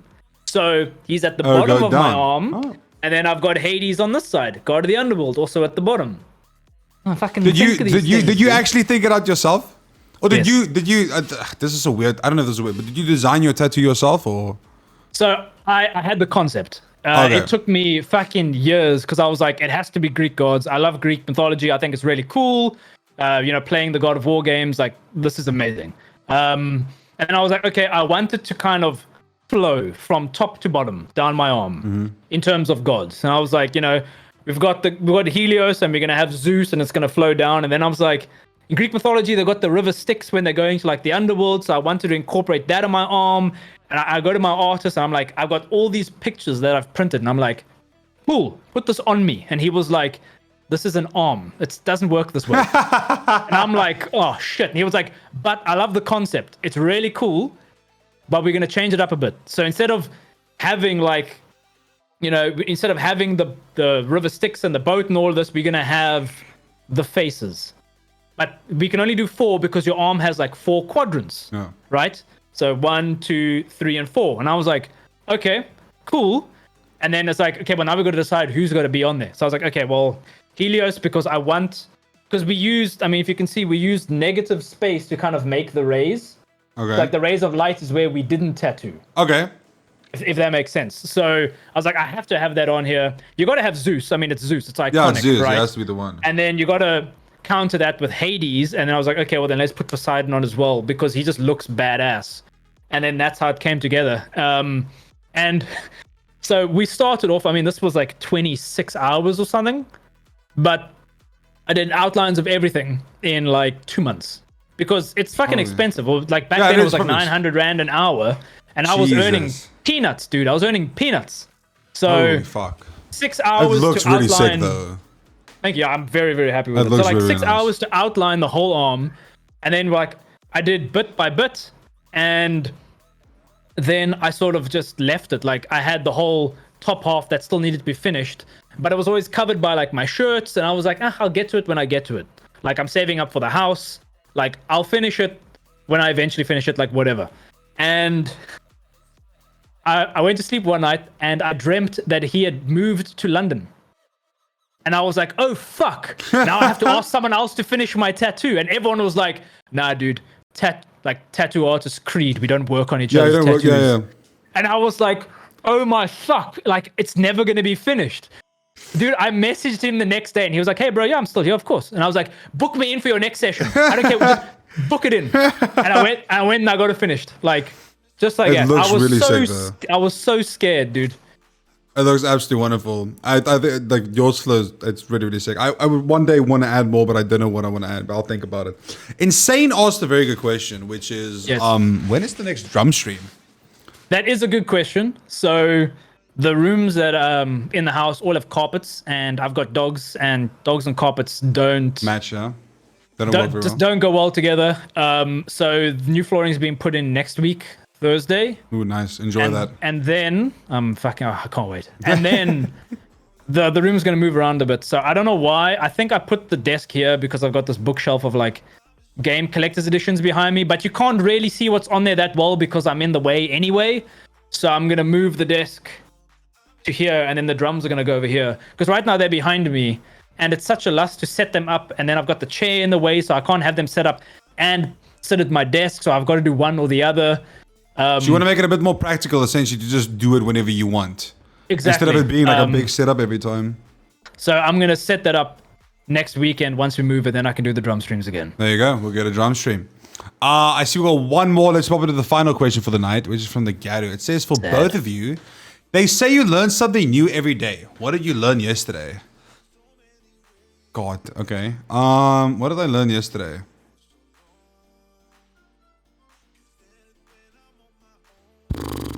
I mean, I got reminded of something that I learned long ago. I don't know if that really counts. I learned that, I think it was yesterday. Oh yes, you learned about sounding. I learned about yes, sounding and the fact that Kamanu, oh my god. And of course he donates, dude. He does this to me every single, I learned that I'm never sitting in a Discord call with a guy called Kamanu again in my life. That is what I learned yesterday. Because number one, his voice is way too pretty for a man. I want him to read me messages all the time. I learned what sounding is. I learned there's a lot more sexual kinks out there than I thought. And the fourth one that actually is that people are a lot more open to trying different things than I actually anticipated. Because I'm vanilla as fuck. I'm so vanilla, I'm like the Pick and Pay no-name ice cream. That's how vanilla I am. You don't want to experience like I do this? not want to experience. There's a lot of things I'd experience, but I would rather do the knife play than have something be fucking stuck down my urethra. There's no shot. Okay, what about up the bum? Like even just like a finger. See, that's the thing. I put soap in my ass when I was 7 or 8, and since then I don't want anything close to my ass, like even a little. Do you ever take a shit so big you're like you feel like kind of gay? You're like, ooh, okay. I've had these moments where I'm like, that actually felt pretty good. Yeah, I've had that. Yeah, that happens, but I don't really want to. When you said about the whole soap up your bum when you were like 7, Yeah, this reminded me. Fuck, dude, I think it was like Carte Blanche or some shit was on TV. I don't know. I'm in the lounge and the TV's on, and there was this like thing about, urine can cure cancer. And I'm like 7. Who the fuck just followed me? Thanks, CGB. And dude, I'm impressionable. I'm like, what if I have cancer? So I went to the toilet, and while I'm pissing, I stuck my finger in the stream, and I was like, because I didn't want to have cancer, dude. Honestly, dude, smart. I mean, it tastes so fucking bad. We are impressionable. You've done it, yeah. Do I have cancer? You don't have cancer. Exactly. I'm still here. I've got hair, and I don't have alopecia. Like, I'm fine, dude. There we go. Maybe golden showers are not that bad after all. AIDS and cancer, dude. It cures everything. That's insane. Life boy. Yes. Where are you? We've learned these things. What did you learn yesterday? If you can think of something. Yes, that's difficult. I don't think I learned anything, dude. I don't even remember when last I learned something. It's good. I just know. Of course, he asked that question when I last night had one of the most interesting conversations of my life on stream, which was, yeah. You learned that you're a puss. Damn, Lady Rogue coming in hot. Retaliation? I didn't learn that yesterday. I've already known that. Like, come on. I don't think you're a puss. I really don't. I actually really, really like you, and I really, really enjoy having you around. You are one of the few people that are also, you don't just say you're unfiltered, you actually are completely unfiltered. And I think that is why a lot of people appreciate and enjoy your streams and content. Well, should we end it off with one last story then? Go ahead, go crazy. Well, actually, I'll make it two because Go ahead. They're both funny. There we go. When I was in high school, obviously. My sister's 4 years younger than me. So when I was in matric, she was in grade 8. Yes, I have a sister. No, because you start with a sister. She's not married yet, so it's open, free game. So it's the year after I matriculate. My sister's in grade 9 now, right? So she's 15. Now remember, the legal age in SA is what, 16, I think, unless it's changed. But back then it was 16. And then all the scandals started happening, where girls that my sister knew, 'cause they were in the same grade as her, were performing sexual acts on a man in his 40s. They were sucking his dick while they were squashing fish and cockroaches with their feet. And it was titled Squishing Nemo. And all of this was being filmed and put on the internet. There's no shot that's true. And that happened. And they were like, fuck, dude, like 4 women were like participating in this. They're fucking kids, dude. They're like 15. And they're doing this. And then this is the part that I'm curious about. One of the guys at school found the videos. What were they searching for that they found it? Like what are you looking for that you found underage women squashing animals with their feet while sucking dick? And so like all the girls get expelled except one of them, because she's like, fuck that, you're not going to expel me. I'm here. I'm going to write my exams. And they were like, no, you're not. She was like, yes, I am. I'm not leaving. My sister was like, she was so gross, but she just didn't want to leave the school. And they just let her stay. The guy got fucking arrested, dude. It was, dude. Who was the guy? Was it like a friend of your sister's or? No, dude. He's like in his 40s or something. Like, Why we was didn't he know at who the he was. school? He was just a rant. I don't know how he picked them up. Did he at least pay your sister? She didn't do it, you cunt. Oh, I thought it was your sister who did it. The girls who did it. Fuck, oh, dude. Okay, did they at least get paid? I'd have a much better PC if she got paid for this. Dude, like fucking squishing Nemo. It was insane, dude. I couldn't believe it happened. And everyone was like, oh, I can't believe it was this person, that person. My sister's like, of course it was fucking them, dude. They were so gross. Who would have thought, dude? What a fucking way to go to jail. Yeah. Why are you in jail? I just made some chicks crush some fish and suck my dick. Yeah. Okay, if that's story number 1, story number 2 better be a wild ride. I feel like story number 1 was way better. Okay. But I remember I was in matric, right? And now every morning before school starts, we all stand in a line outside. Assembly, and then yeah. it's like assembly or whatever. And they made all the matrics lined up in one area or like one quad, and all the grade 11s and 10s and 9s, they were all like lined up in different areas. And for some reason, they always made the men and the guys and chicks queue up in different lines. And I'm standing there with all my guy friends. And I unzip my pants, right? And I pull out my nuts. And I'm like, hey, Daniel, check this baby bird, dude. And he turns around to look at my sack. And the matric maths teacher, Mr. Stussen, like he is as Afrikaans as they come, dude, with this thick caterpillar mustache. He just walks up and he's like, put that away. And he keeps walking. And I'm like, oh, fuck, dude. I couldn't believe it. Like, Mr. Stussen saw my sack. And the thing is, he barely reacted. Like, how many times has he seen this with other people? Maybe he didn't know, dude. Dude, does he have like an aviary? Like, how many baby birds has he seen? Holy shit. Dude, maybe he was into it. Yo, dude, he never invited me to divide in his class. Divide and multiply, if you know what I mean. Yeah, good one. That was a dad joke of note. Okay. Dad joke of note. I'm almost 31. I'm allowed to do it. Yeah, do you ever want kids? Yeah, I would love fucking kids, dude. Like, Really? You don't seem the like, type. dude, I think how cool would it be to have like little homie play games with, right? Like, Yeah, like but- you teach them how to play, or like someone to play. Like I could teach someone else to play drums, right? Like a kid of mine to play drums. Yeah, like, but it'd be so homie fucking costs cool. money, dude. Yeah, I know, dude. Everything costs money. True. So like, True. not now, but eventually, like I would, dude. It'd be fucking awesome. Teach someone how to play. Okay, I would Of love course, fucking yeah, I kids. love it. Don't worry, I do this. I usually say fuck kids, and then they're always like, "Whoa, fuck kids, bro! You can't do that." Yeah, I meant what I said. But dude, it would be a ton of fun. Like I played Dead Space 1, and the protagonist's name is Isaac, and I was like, No. that's got to be his name. It's a cool name. Like, Ooh. how many people do you know are called Isaac?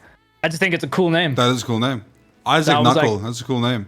I was like, there we go, like sorted. Like Little Squishy and eyes. Isaac, you know? Little eyes, dude. Maybe he becomes a rapper, or maybe he becomes the next metal drummer, or Or we vocalist. can make that, or the next indie game, dude. The Sounding of Isaac. There we go. You're a fucking genius. You know that, right? I really am. I'm just lazy as fuck. Listen, do you still have a drum set that like a normal drum set? I do. I Okay. haven't played my own one since 2015. I have. Do you have bongos? I don't, but my. Do you see the dog over there? I do see the doggo. Her name is Bongo. Oh, that's so cute. Hello, Bongo.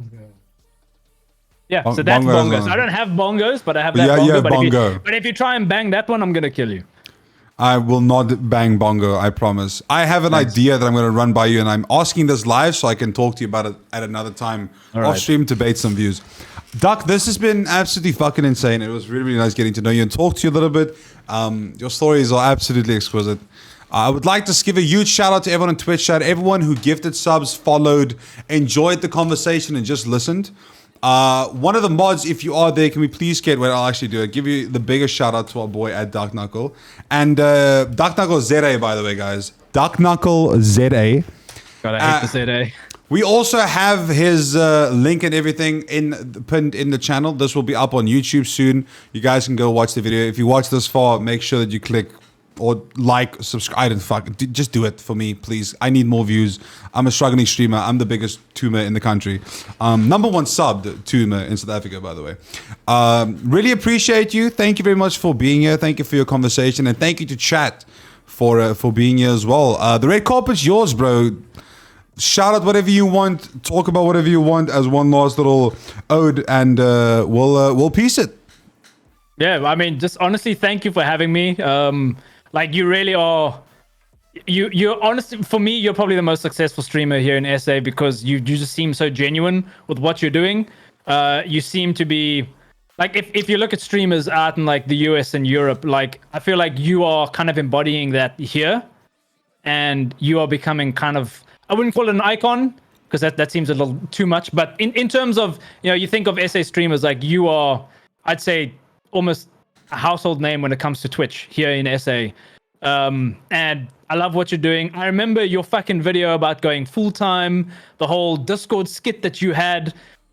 Dude, the shit that you've been doing has always been like leaps and bounds ahead of everyone else that I've seen locally. And like, fuck shouting me out, dude. This is all about you. No, Seriously. this is Like, the shouting. congrats to Chad, what you go are doing, follow dude. him. Seriously. Don't listen to me. Yeah, I'm cringing, dude. He's being too nice. Don't you know we're not nice to the streamer on this channel, dude? This is the bully the streamer channel.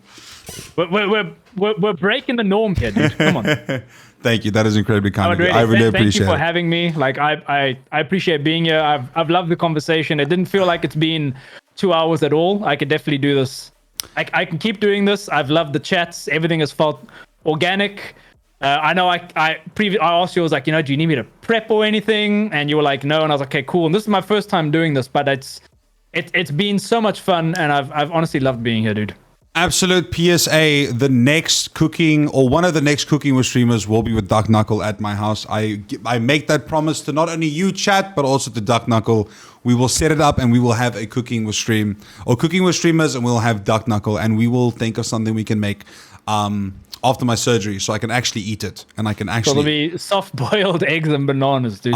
we both hate. We'll make banana bread. I think that's a great idea. Thank you very Perfect. much for watching. Thank you very much for being here. I appreciate you. Are you going live by chance now? No, I'm gonna be chilling for tonight, dude. All right, there you go. Well, thank you very much once again for everyone watching, for everyone who tuned in. If you did watch this far, if you are new to the channel, please make sure to follow my stream if you like, or subscribe on YouTube if you're watching it there, or if you want, you can go follow all my socials. Make sure you follow all Duck socials. Anyway, cringe intro done. Bye, chat. We love you all. Have a good day. Stay safe. Stay awesome. Take care of yourself. Take care of your friends. Take care of your family. And don't forget to check up on your friends and have a good weekend. Be safe. Stay awesome. We love you. Have a forward kiss. Bye.